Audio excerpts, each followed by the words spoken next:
If limit extends to zero, आपको क्या given है? 1 + x into ln 1 + b² the whole raise to 1/x is equal to 2b sin² theta. यहाँ पे कभी कहीं भी यही नहीं लिखा गया है कि ये जो ब्रैकेट यूज किया गया वो जीआईएफ के लिए यूज किया गया। तो जब तक लिखा नहीं गया वो जीआईएफ के लिए यूज नहीं किया गया, नॉर्मल ब्रैकेट है। कई बार हमें ये ब्रैकेट देख के कंफ्यूजन होता है कि ये जीआईएफ के लिए तो यूज नहीं। नहीं, it is just normal bracket. आप चाहें तो उसकी जगह पे ब्रैकेट अपना स्मॉल वाला ही लगा सकते हैं, अगर आपको कंफ्यूजन है तो। Just a bracket. अभी आप लिमिट को सॉल्व करने के लिए हमेशा ये देखते हैं वो किस फॉर्म का है। तो जैसे एक्स की वैल्यू जीरो को टेंड कराएंगे तो ये वन को टेंड करने लग जाएगा, और ये इन्फिनिटी को टेंड करने लग जाएगा। तो 1 रेस टू इन्फिनिटी फॉर्म का लिमिट हो गया। 1 रेस टू इन्फिनिटी फॉर्म में हम क्या करते हैं, ई रेस टू लिमिट जो भी टेंड कर रहा है, यहाँ पे एक्स टेंडिंग टू जीरो है तो वही लिख देंगे। और फिर ये जो बेस है, मतलब f x raise to g x format में है, तो F x minus one into g x. तो बेस माइनस वन, ये वन आपका कैंसिल हो जाएगा, x ln 1 + b²। And this exponent comes in multiplication, ये जो जी एक्स है वो मल्टीप्लीकेशन में आ जाता है। तो 1/x हो गया, तो x और x आपका कैंसिल हो गया। You left with e raise to ln of 1 + b²। E और लॉन एक दूसरे के इनवर्स फंक्शन होते हैं, तो ये विल कैंसिल आउट।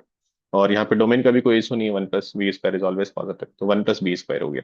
तो इस लिमिट की वैल्यू होगी 1 + b², और इसे हमें इक्वेट करना है 2b sin² थीटा से। तो अब यहाँ से इसको देखने का एक मेथड ये हो सकता है कि आप बी वाले सारे टर्म एक तरफ कर लीजिए, तो B 1 + b², 1 + b² by B कर लिया आपने, और इधर कर दिया 2 sin²थीटा। ठीक है।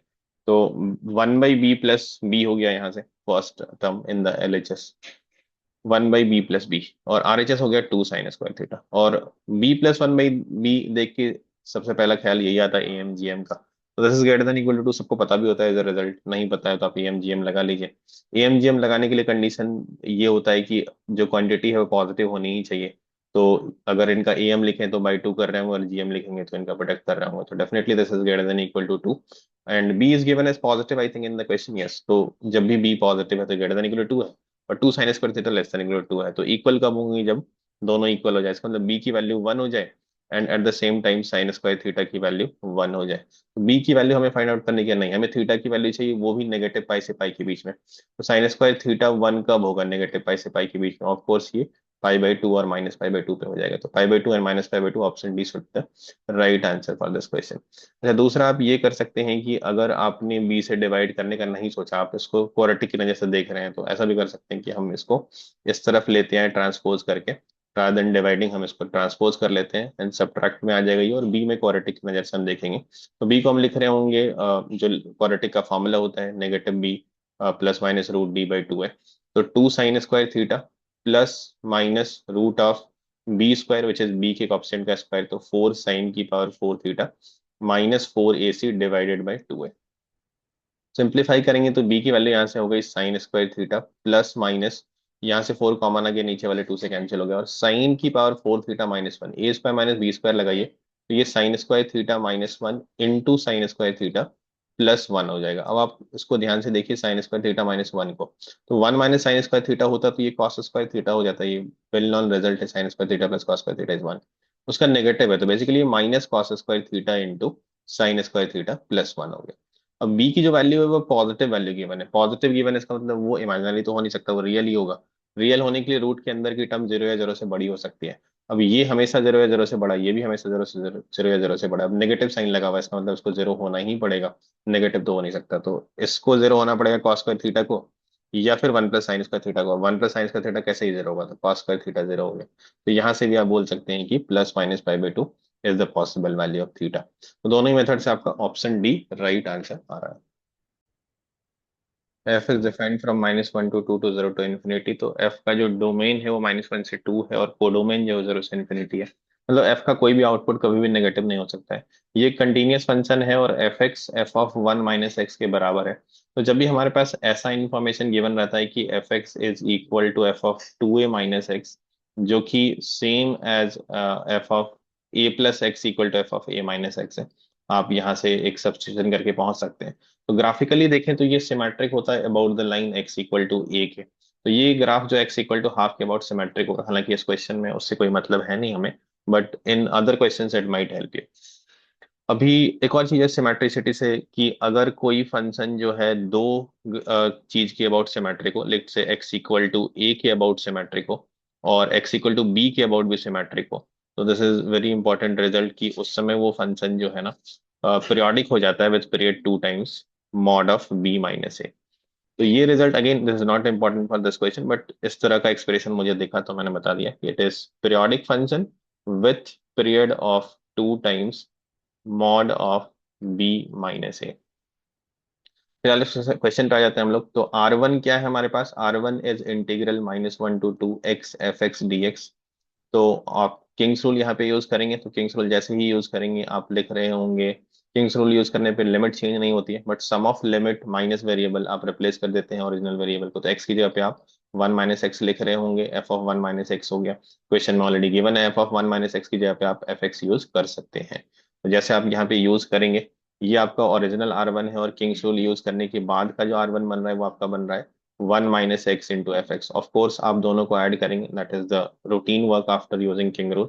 आप इन दोनों को ऐड कर दीजिए तो आपको क्या मिलेगा? 2R1 इज इक्वल टू, ये वाला पार्ट सेम है, एफ एक्स यहाँ पे, तो x और 1 - x ऐड होके 1 हो गया, तो -1 से 2 f(x) dx हो गया आपके पास। अब दूसरा पार्ट क्या है कि R2 be the area of the region bounded by y equal to F x from -1 to 2 in the x axis. तो आप इसको विजुलाइज करिए कि एफ एक्स ग्राफ कभी नेगेटिव गया नहीं है, तो -1 से 2 के बीच में वो हमेशा x एक्सिस के ऊपर हो। कभी जीरो हो सकता है किसी जगह ऐसे, इसको चाहे तो यहाँ पे टच कर सकता है, और चाहे तो हमेशा पॉजिटिव भी रह सकता है, क्योंकि वो कोडोमेन है, रेंज नहीं है। वो जो FA to B होता है वो B कोडोमेन होता है। तो यहाँ से यहाँ तक में अगर आप एरिया लेंगे, चूंकि वो एक्स एक्सिस हमेशा ऊपर है, तो हमेशा ऊपर है, तो अलजेब्रिक एरिया उस समय क्या होता है? वो -1 से 2 ही होता होगा। वैसे तो मॉड लगाते हैं, बट चूंकि एफ एक्स पॉजिटिव है तो यही हो जाएगा हमारा। तो ये जो गिवन है ये मेरी 2R2 की वैल्यू है, तो 2R1 इक्वल टू R2 यहाँ से आ रहा है, विच इज ऑप्शन सी। तो ऑप्शन सी इसका करेक्ट आंसर हो गया। Let F x equal to x square, F x जो फंक्शन है वो एक्स स्क्वायर है, जी एक्स आपका साइन एक्स है for all x belongs to R. In the set of all x satisfying this F of F x is equal to G of F x, where F of G x is defined as F whose input is G x, मतलब composite function है। तो थोड़ी देर के लिए हम लोग इस पार्ट को जी ऑफ एफ एक्स को हम टी मान लेते हैं। तो ये कैसा दिखेगा? बस यही चीज यहाँ पे भी है और उसके पहले एफ लगी हुई है, तो F of T equal to T जैसा दिखेगा ये। हमने किसको टी माना है? जी ऑफ एफ एक्स को टी माना है थोड़ी देर के लिए बस। एफ ऑफ टी कितना हो जाएगा? एफ का डेफिनेशन अपना क्या है? जो भी इनपुट है इसका स्क्वायर कर देगा, तो T square equal to T हो गया यहाँ से। तो आप टी को इधर बुला लीजिए, cancelling variable is loss of root, आप टी इक्वल टू 0 लिख के फिर कैंसिल करना चाहें तो कर सकते हैं। तो टी इक्वल टू 0 या फिर टी इक्वल टू 1 हो जाएगा। अब आप देखिए कि टी था क्या आपके पास? जी ऑफ एफ, जी का डेफिनेशन क्या है? साइन। तो एक बार साइन लग गया, फिर से जी का डेफिनेशन क्या है? साइन, तो फिर से साइन लग गया। और एफ एक्स का डेफिनेशन क्या है? X square. तो sine of x square is equal to 0 और 1। अब आप ऐसे समझिए कि sine of theta, sine x square को थोड़ी देर के लिए थीटा मान लीजिए, तो sine of theta is equal to 0 और 1। साइन एक्स स्क्वायर को आपने थोड़ी देर के लिए थीटा माना बस। तो साइन थीटा 0 कब होगा? साइन थीटा 0 तब होता है जब थीटा की वैल्यू एन पाई होती है। और साइन थीटा 1 कब होगा? साइन थीटा की वैल्यू 1 तब होती है जब ये 2n pi plus pi by 2 होता है। हालांकि आप चाहें तो वैसे भी लिख सकते हैं कि n pi plus -1 raise to n into pi by 2, but चूंकि साइन थीटा 1 एक ही बार होता है पूरे इंटरवल में, तो आप 2n pi plus pi by 2 भी लिख सकते हैं पीरियोडिसिटी की हेल्प से। दूसरा आपका साइन एक्स स्क्वायर थीटा है, तो थीटा की जगह पे आप वैल्यू रख दीजिए। साइन एक्स स्क्वायर जो है ये आपका एन पाई है, या फिर 2n pi plus pi by 2। अब ये जो वैल्यू है साइन एक्स स्क्वायर, ये साइन का आउटपुट है, तो इसकी वैल्यू -1 से 1 के बीच में ही होनी चाहिए। साइन ऑफ एनीथिंग, चाहे आप उसको इनपुट एक्स स्क्वायर दें 5x दें, वो तो -1 से 1 के बीच में ही होगा। एन कोई भी इंटीजर आप ले सकते हैं, लेकिन आप सोचिए कि एन कोई भी इंटीजर लेंगे तो वो मल्टीपल ऑफ पाई तो सिर्फ 0 ही ले सकते हैं ना, जो -1 से 1 के बीच में हो। अगर आपने पाई लिया 3.14, तो वो तो डबल में होगा ही नहीं। और 2 पाई, 3 पाई, -पाई, ये सब तो होंगे ही नहीं, तो साइन एक्स स्क्वायर सिर्फ और सिर्फ 0 हो सकता है। देन यहाँ से आप 2n pi plus pi by 2 कर रहे हैं, पाई बाई 2 कितना है? 1.57, वो भी नहीं हो सकता। फिर आप कुछ 2 पाई उसमें ऐड कर देंगे, सब्ट्रैक्ट कर देंगे, नहीं हो सकता, कुछ भी हो ही नहीं सकता इसके बाद। इस इंटरवल होने की वजह से बाकी कोई भी वैल्यू आप एन के लिए, यहाँ से कोई आंसर नहीं आएगा, यहाँ से सिर्फ 0 ही आएगा। तो sine of x square is 0, again sine of theta is 0, तो एक्स स्क्वायर एन पाई हो गया। और यहाँ पे एन कोई भी इंटीजर हो सकता है, तो x equal to plus minus root of n pi हो गया। एन यहाँ पे कोई भी इंटीजर हो सकता है, बट चूंकि आपने रूट के अंदर लिया है तब इसको होल नंबर ही रखना पड़ेगा। तो n 0 1 2 0 हो सकता है, बिल्कुल हो सकता है। तो 0 1 2 so on, ये आपका आंसर आ जाएगा। तो first option is the right answer for this question, यही आपका आंसर गिवन है। Let x y be any point on the parabola y square equal to 4x। तो Y square equal to 4x एक standard right handed parabola होता है जिसका vertex origin रहता है। Let P be the point that divides the line segment from 0 0 to x y. तो आप कोई पॉइंट यहाँ पे मान लीजिए x कॉमा वाई है, and let's call this point as A. एक ओरिजिन है जो वर्टेक्स है इसका, इसको आप जीरो बोल दीजिए, ओ बोल दीजिए मतलब, तो ओ इज ओरिजिन 0 0। अब आपको लोकस किसका निकालना है? पी का निकालना है लोकस, और पी कुछ इस तरह से है कि 0 0 टू एक्स वाई। तो 0 0 आपका पहला पॉइंट है और एक्स वाई जो आपका दूसरा पॉइंट है। तो 0 0 से एक्स वाई को जब आप ज्वाइन करेंगे तो इसको 1:3 रेशियो में डिवाइड करते हैं, ये पी पॉइंट है। तो ये आपका O P is to A P, ये 1:3 हो गया। अब किसी भी पॉइंट का अगर आपको लोकस निकालना होता है तो आप जनरली उसको एच के से डिनोट करते हैं। आप सेक्शन फॉर्मूला लगाइए। तो सेक्शन फॉर्मूला लगाएंगे तो आप क्या लिख रहे होंगे? 1 into x plus 3 into 0 divided by sum of ratios which is 1 + 3। Similarly आपका y कोऑर्डिनेट भी y into 1 प्लस 3 into 0/4 हो जाएगा। इसका मतलब ये हुआ कि h की वैल्यू आपकी हो गई x/4, एंड k की वैल्यू हो गई आपकी y/4। और x कॉमा y जो है वो इस पैराबोला पे लाई करा, उसको सेटिस्फाई करेगा। तो x की वैल्यू यहाँ से क्या हो गई? 4h हो गई। और y की वैल्यू यहाँ से कितनी हो गई? 4k हो गई। अब इसको पैराबोला में सेटिस्फाई करा दीजिए, क्योंकि एक्स वाई पॉइंट जो आपने पैराबोला पे ही लिया है वो कोई भी पॉइंट हो सकता है पैराबोला पे। तो इसका मतलब ये हो गया कि 4h 4k जो कि एक्स वाई की वैल्यू है, ये लाई करेगा parabola y square equal to 4x पे। तो y की जगह पे हम रख रहे होंगे 4k, तो 4k का square is equal to 4 into x which is 4h। तो यहाँ से आपके पास हो गया 16k² is equal to 16h। 16 cancel कर दीजिए, आपको मिलेगा k² equal to h। Finally हम k की जगह पे y लिख लेते हैं और h की जगह पे x लिख लेते हैं। तो y² इक्वल टू x इसका आंसर हो गया, which is present in option C. तो option C is the right answer for this question. Let P 6,3 be a point on the hyperbola this. तो ये जो हाइपरबोला है ये स्टैंडर्ड हॉरिजॉन्टल हाइपरबोला है, इसका सेंटर ओरिजिन है। आप इस पे नॉर्मल ड्रॉ कर रहे हैं किसी पॉइंट पी पे जो कि फर्स्ट क्वाड्रेंट में है 6,3। तो अगर आप इस पॉइंट पे टेंजेंट ड्रॉ कर रहे होते तो कुछ इस तरह से होता है, इसको टच करके जाता। Normal is a line which is perpendicular to tangent at the point of contact. तो इसके परपेंडिकुलर एक लाइन बनाएंगे जो कि बताया जा रहा है कि एक्स एक्सेस को 9,0 पे इंटरसेक्ट कर रहा है। तो मान लीजिए ये पॉइंट ए है 9,0। तो ये एपी जो है वही नॉर्मल हो गया। अब इसी का स्लोप जो है वो नॉर्मल का स्लोप हो जाएगा। तो slope of AP is slope of normal. और किसी भी लाइन सेगमेंट का स्लोप आप difference of Y coordinate by difference of X coordinate से निकाल सकते हैं, अगर उनका दोनों कोऑर्डिनेट गिवन है, एक्स और Y coordinate for both the points. तो ये आपका आ गया -1। तो slope of normal is -1, that gives you slope of tangent is equal to 1, because tangent normal perpendicular, product of two perpendicular line, product of slope of two perpendicular line is -1। तो slope of tangent -1 हो गया। अब इसको करने का दो तरीका हो सकता है, या तो आप इसको डिफरेंशिएट कर दीजिए। तो एक तरीका हो गया कि differentiate with respect to X, and you will get 2x/a² -2y y dash मतलब dy/dx by b² is equal to 0। तो यहाँ से y डैश जो कि स्लोप ऑफ टेंजेंट ही होता है, की वैल्यू कितनी आ जाएगी? ये आपके पास आ जाएगा b² x divided by a² y। किस पॉइंट पे आप निकाल रहे हैं? 6,3 पे। तो आप 6 और 3 रख दीजिए यहाँ पे वैल्यू। तो x की जगह पे आपने रख दी 6, तो 6b² और y की जगह पे 3 रख दी, तो 3a², मतलब 2b² बाई a²। ये स्लोप ऑफ टेंजेंट आया है। और आपको पता है कि स्लोप ऑफ टेंजेंट जो 1 है, राइट? ये जो y डैश की वैल्यू थी वो इतनी थी। तो y डैश ही आपका स्लोप ऑफ टेंजेंट होता है। तो यहाँ से आपको b² बाई a² की वैल्यू मिल गई 1/2। आपको क्या चाहिए? Unit the eccentricity of hyperbola. तो इसेंट्रिसिटी ऑफ हाइपरबोला का स्क्वायर जो होता है वो 1 + b² बाई a² होता है for the standard horizontal hyperbola. b² by a² की वैल्यू हाफ आ ही चुकी है, तो 1 + ½ 3/2 हो गया। ये इसेंट्रिसिटी का स्क्वायर है, तो इसेंट्रिसिटी की वैल्यू √3/2 हो जाएगी। तो ये आपका आंसर हो गया, which is present in option B. तो option B is the right answer for this question. अब इसको करने का दूसरा मेथड ये हो सकता है कि आप पॉइंट फॉर्म यूज करें, जिसमें x² को हम ट्रांसफॉर्म करते हैं x(x1) में।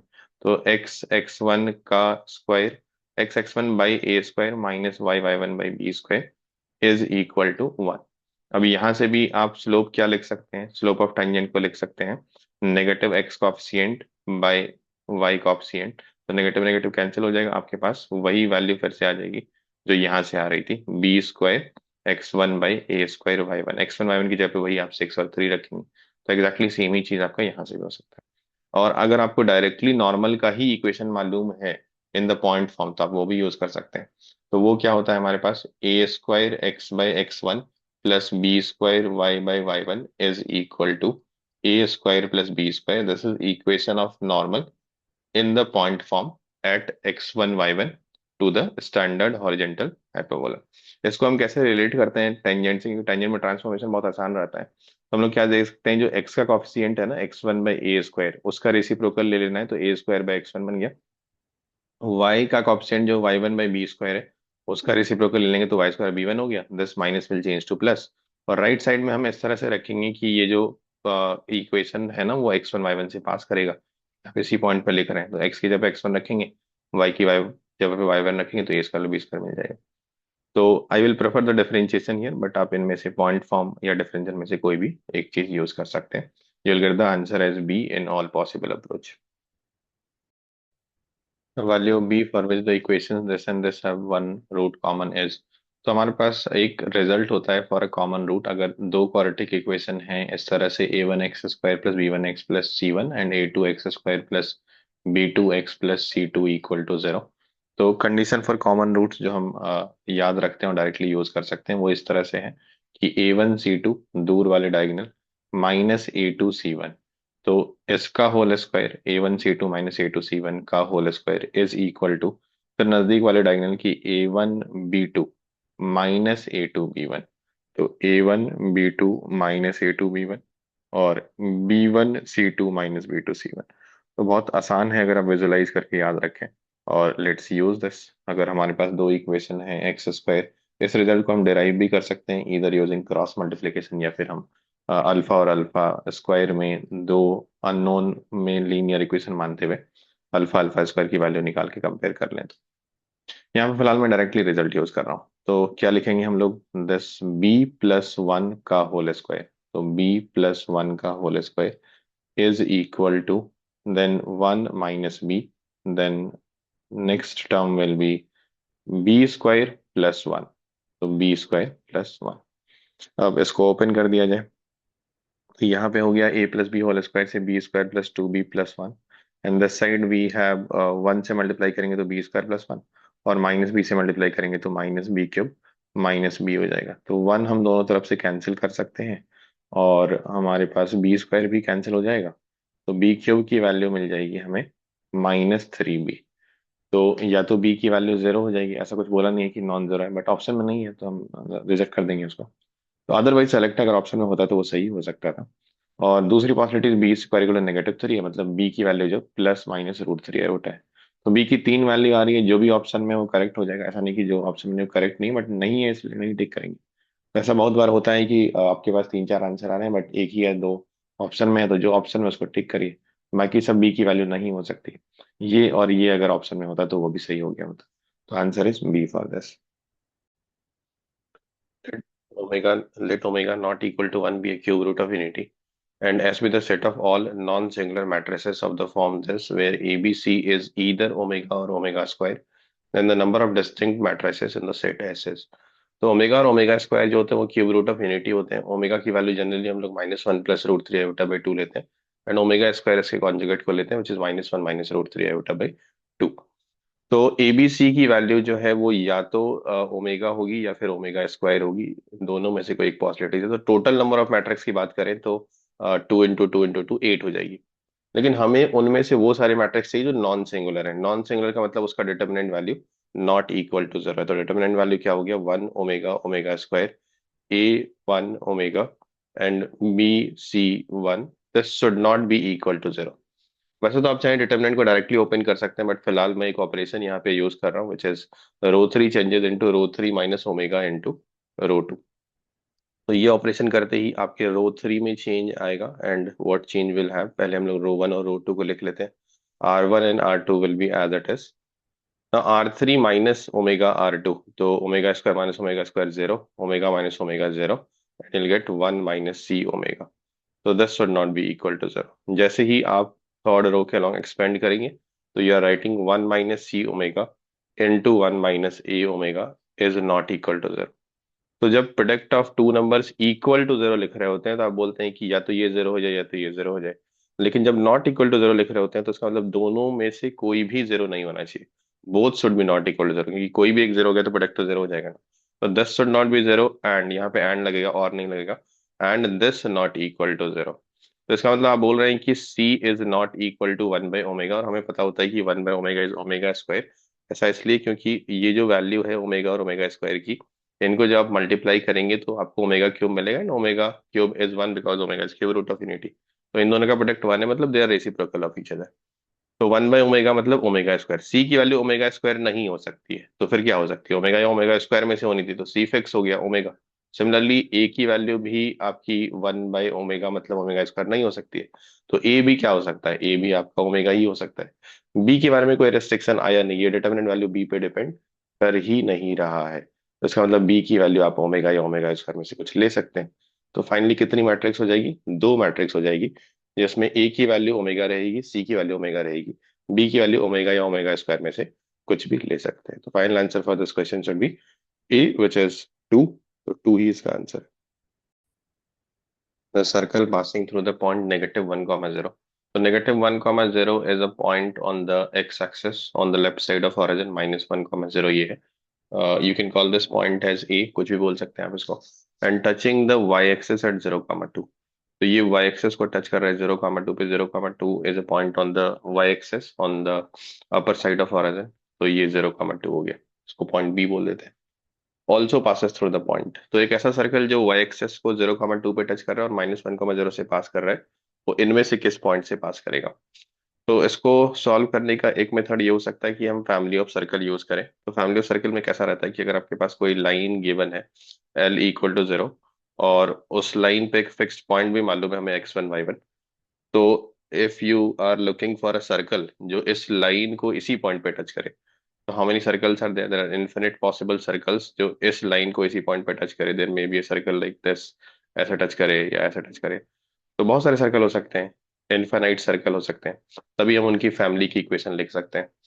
तो हम लोग क्या लिखते हैं यहाँ पे, इस पॉइंट को हम पॉइंट सर्कल की तरह ट्रीट करते हैं और उसको एस बोल देते हैं, और इस लाइन का इक्वेशन तो हमें गिवन ही है। तो जब कभी भी हमें दो कर्व के पॉइंट ऑफ इंटरसेक्शन से इनफाइनाइट जो कर्व पास कर रहे होते हैं उनकी फैमिली का इक्वेशन लिखना होता है, तो हम one of the curve plus lambda time another curve equal to zero लिखते हैं। ऐसे यहाँ पे क्या है, इसका पॉइंट सर्कल का इक्वेशन है एक्स वन वाई वन ही हमारा सेंटर है और रेडियस हमारा जीरो है, और एल तो हमें गिवन है, ये हम लिखने वाले होंगे। तो इस गिवन इंफॉर्मेशन के हिसाब से आपका जीरो कॉमा टू जो है वो एक्स वन वाई वन है, तो एक्स का square plus Y minus two का स्क्वायर प्लस लैम्डा, और ये जो लाइन है वो कुछ और नहीं बल्कि वाई एक्सेस है। वाई एक्सेस का equation X equal to zero होता है। तो ये आपका फैमिली ऑफ सर्कल हो गया। अब इसको आप नेगेटिव वन कॉमा जीरो से पास करा दीजिए। तो जैसे आप नेगेटिव वन कॉमा जीरो से इसको पास कराएंगे, one plus four plus lambda into minus one is equal to zero हो गया। तो यहाँ से लैम्डा की वैल्यू फाइव हो गई। लैम्डा की वैल्यू फाइव रख दीजिए, आपको रिक्वायर्ड इक्वेशन मिल गया। तो यही आपका required equation, x square plus Y minus two का whole square plus five x is equal to zero. अब आपको चारों ऑप्शन एक एक करके पुट करने पड़ेंगे। नेगेटिव फोर कमा जीरो अगर आपने रखा, सारी रखने पड़ेंगे, मैं बस directly negative four comma zero रख रहा हूँ। तो नेगेटिव फोर रखा तो सिक्सटीन हो गया, जीरो रखा तो यहाँ पे आपका फोर हो गया, और एक्स की जगह पे माइनस फोर रखा तो माइनस ट्वेंटी हो गया। तो yes, it is satisfying it. बाकी सारे ऑप्शन भी आप रख के देखेंगे तो सेटिस्फाई नहीं करेगा, तो option D is the right answer for this question.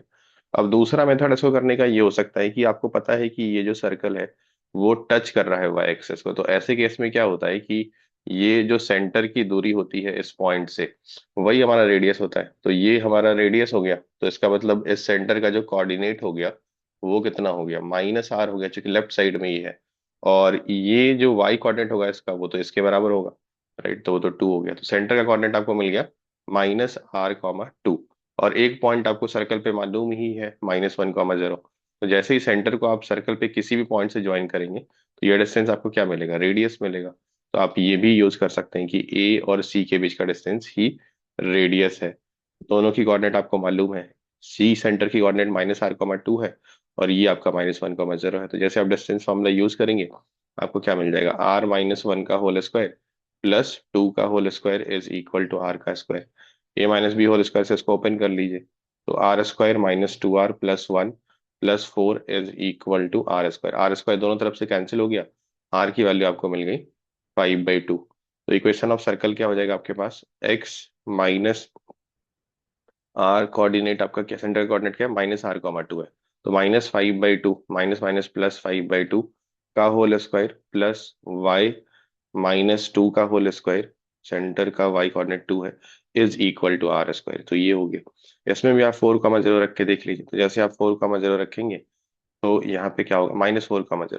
तो -4,0 रखेंगे तो ये हो जाएगा -3/2 का होल स्क्वायर, और ये हो गया आपका -2 का whole square, which is equal to 9/4 + 4। तो ये 25/4 हो गया, और यही आपका RHS है।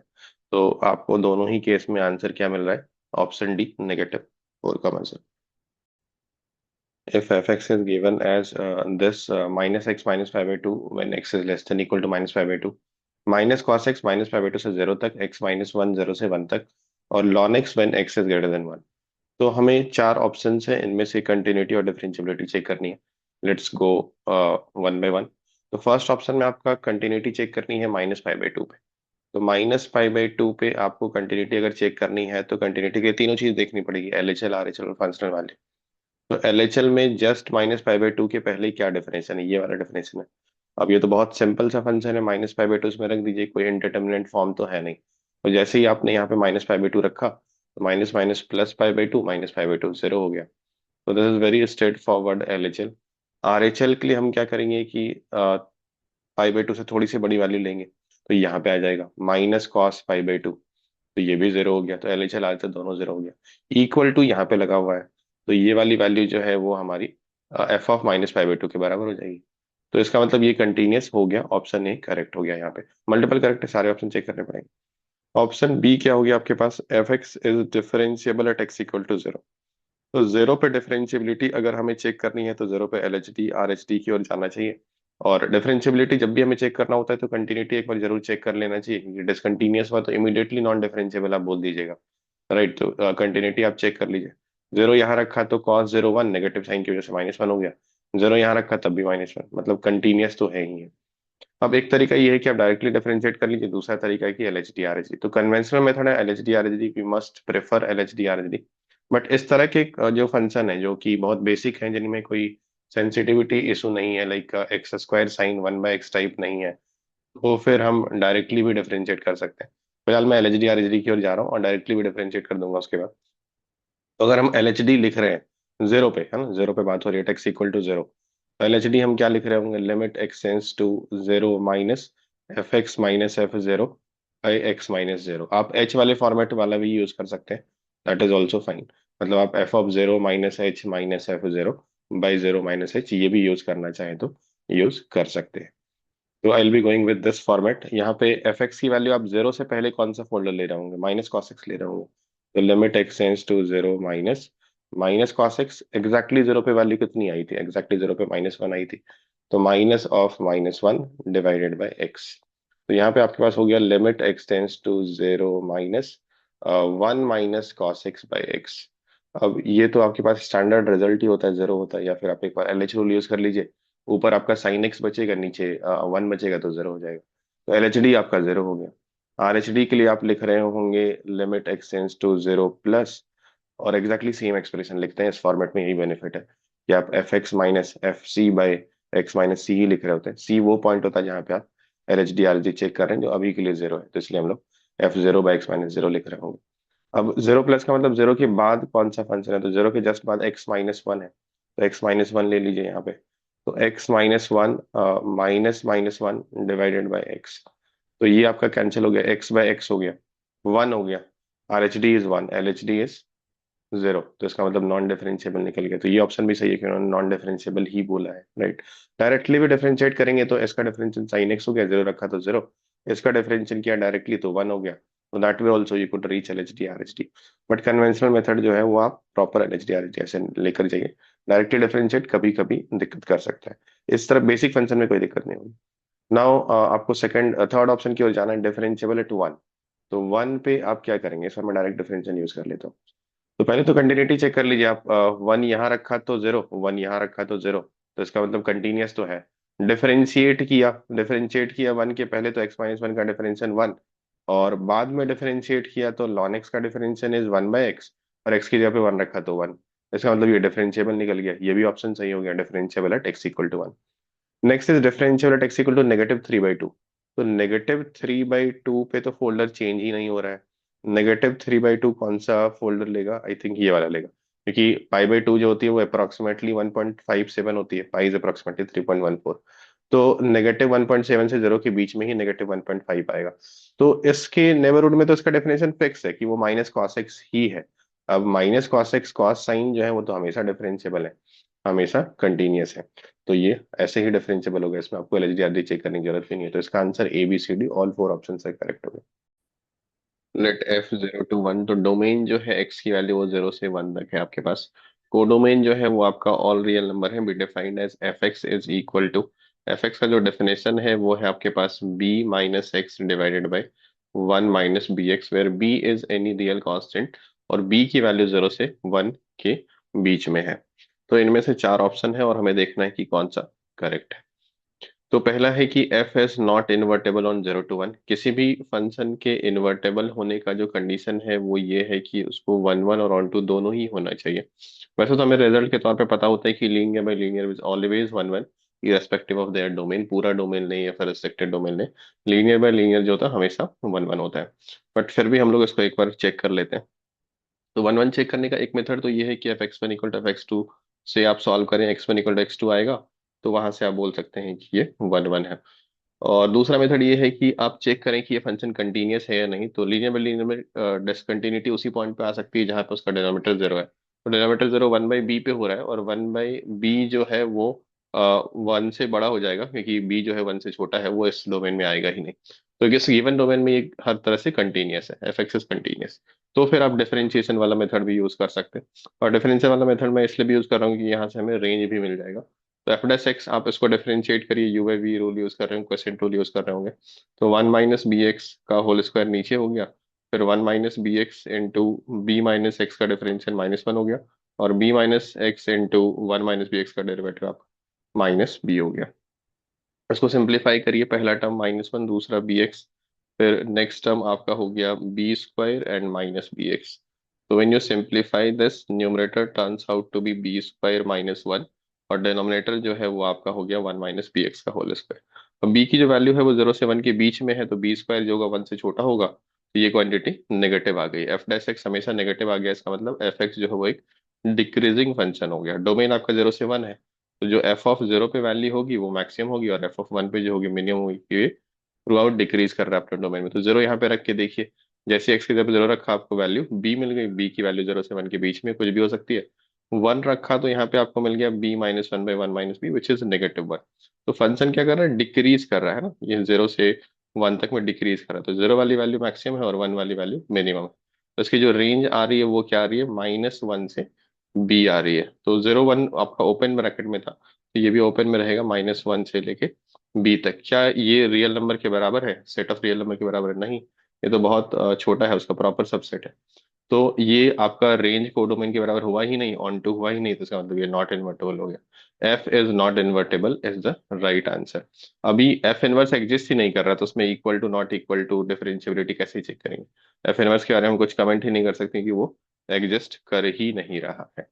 अ, तो आंसर तो आपका आ गया ए, और ये मल्टीपल करेक्ट क्वेश्चन था, बट इसका आंसर एक ही आ रहा है, ए आ रहा है। तो ऐसा बहुत बार हुआ है पहले भी कि मल्टीपल करेक्ट में क्लियरली लिखा होता है कि 1 और मोर देन 1 करेक्ट, तो एक आंसर भी करेक्ट हो सकता है, जरूरी नहीं है कि मल्टीपल करेक्ट में एक से ज्यादा आंसर करेक्ट ही हो। अब इसको रेंज निकालने का दूसरा मेथड ये हो सकता है कि हम y is equal to F x equal to b - x/1 - bx से आगे बढ़े, और फिर x की वैल्यू हम यहाँ से y के टर्म में लिखें। तो जैसे हम क्रॉस मल्टीप्लाई करके रीअरेंज करेंगे, x की वैल्यू हमारे पास y - b/yb - 1 आ जाएगी। अभी x की वैल्यू हमें 0 से 1 के बीच में है ये पता है, तो जैसे ही आप ये कंडीशन लगाएंगे इस वाले टर्म पे कि इसकी वैल्यू भी 0 से 1 के बीच में होनी चाहिए, तो that is also one of the method for finding the range. I will not prefer this method, differentiation से ज्यादा इजीली हमें रेंज पता चल रहा है, but yes this is also one of the possible method. तो इसमें आप ग्रेटर देन 0 पहले करेंगे and will be using the wavy curve here. तो जैसे ही आप वेवी कर्व यूज करेंगे, इसके रूट्स जो हैं वो आपके b और 1/b है। 1/b बड़ा है क्योंकि b की वैल्यू 0 से 1 के बीच में है, तो पॉजिटिव नेगेटिव पॉजिटिव आपको ये वाला इंटरवल मिल रहा है। दूसरा आप -1 करेंगे यहाँ से, तो y - b - yb+1 divided by yb - 1 is less then 0। इसमें आप 1 - b कॉमन लेंगे तो आपके पास बचेगा 1 + y divided by yb - 1 is less than zero, इसके रूट्स जो है वो 1/b और -1 है। इसी नंबर लाइन पे आप -1 को लोकेट कर दीजिए, 1/b तो है ही आपके पास। इस बार आप नेगेटिव ढूंढ रहे हैं तो -1 से 1/b हो जाएगा। तो ऊपर और नीचे में कॉमन क्या है, ये वाला पार्ट कॉमन है -1 से b। तो रेंज इस मेथड से भी आपका -1 से b आ जाएगा। तो यू कैन से कि it is not onto, hence it is not invertible. तो correct answer is option a for this. Let L be the normal of the parabola y square equal to 4x and L passes through the point 9, 6, then L is given by। तो हमें पता होता है कि किसी भी standard right handed parabola y square equal to 4ax के लिए जो नॉर्मल का इक्वेशन होता है वो y equal to -tx + 2at + at³ होता है। या फिर अगर आप स्लोप फॉर्म में लिखना चाहें तो इसका स्लोप -t है तो t की जगह -m रखेंगे तो mx - 2am - am³ होता है। अब जैसे ही आप इस गिवन पैराबोला को y square equal to 4ax से कंपेयर करेंगे तो आपको a की वैल्यू 1 मिल जाएगी। तो इस क्वेश्चन के लिए a की वैल्यू हमें 1 लेके चलना है। तो ये जो इक्वेशन है वो किस फॉर्मेट का दिखेगा, a की वैल्यू 1 रखते ही y इक्वल टू, आप चाहें तो स्लोप वाला भी यूज कर सकते हैं, -tx + 2t + t³। अब हमें ये गिवन है कि जो नॉर्मल है वो 9, 6 से पास कर रहा है। तो इस इक्वेशन को 9, 6 से पास करा दीजिए। y की जगह आप 6 रखेंगे और x की जगह आप 9 रखेंगे तो -9t + 2t + t³ हो गया। तो आप सबको एक तरफ लेते आइए तो इससे हो जाएगा t³ - 7t - 6 = 0। तो ये क्यूबिक इक्वेशन इन t हो गया है। और हमें पता होता है कि अगर लीडिंग कोएफिशिएंट 1 है और अगर इसके रूट्स इंटीजर हैं, जरूरी नहीं कि क्यूबिक इक्वेशन के रूट्स हमेशा इंटीजर है, अगर इंटीजर है तो ये कांस्टेंट टर्म के ही फैक्टर होंगे। तो आप 1 रख के देख लीजिए, 1 सेटिस्फाई नहीं कर रहा है, -1 रख के देख लीजिए, -1 सेटिस्फाई कर रहा है। तो टी की वैल्यू आपकी -1 हो जाएगी। इसका मतलब फैक्टर थ्योरम से आप बोल सकते हैं कि t + 1 इसका फैक्टर हो जाएगा। आप चाहें तो बाकी के रूट्स भी बाय ऑब्जर्वेशन ही निकाल सकते हैं। जैसे आपने 2 रखा तो 2 सेटिस्फाई कर रहा है नहीं कर रहा है, -2 कर रहा है नहीं कर रहा है, तो वैसे भी निकाल सकते हैं। या फिर अगर आपको एक रूट मिल गया और आप फैक्टराइजेशन यूज करना चाह रहे हैं तो आप वैसे भी कर सकते हैं। तो या तो आप लॉन्ग डिवीजन यूज करिए, सिंथेटिक डिवीजन यूज करिए, या फिर आप फोर्स फैक्टराइजेशन जिसको हम शॉर्ट डिवीजन बोलते हैं वो यूज करिए। तो मैं फिलहाल शॉर्ट डिवीजन यूज कर रहा हूँ। तो t³ मुझे कैसे मिलेगा, t into something over here, तो t²। t³ और किसी चीज से मिल ही नहीं सकता, यहाँ के लीडिंग ऑप्शन, यहाँ के लीडिंग टर्म से ही हमें t³ मिल सकता है।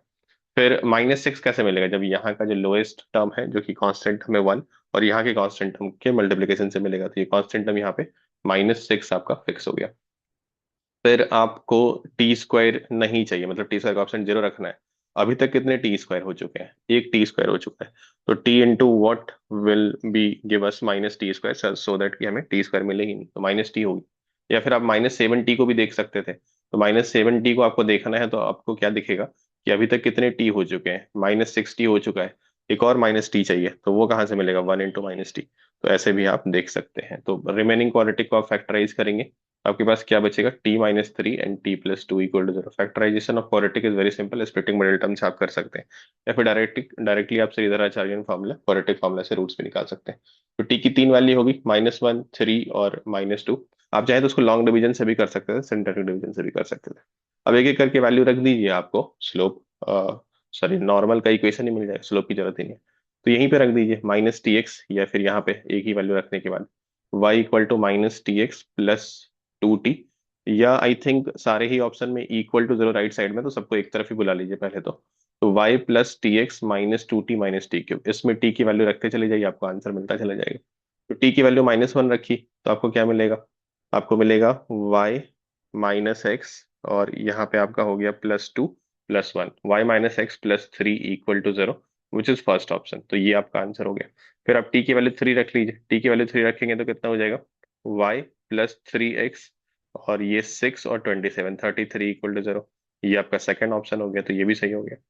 फिर नेक्स्ट आप t की जगह -2 रखेंगे, तो t की जगह -2 रखेंगे तो कितना हो जाएगा, y -2x, और ये हो गया आपका 4 और 8 12, तो +12 = 0।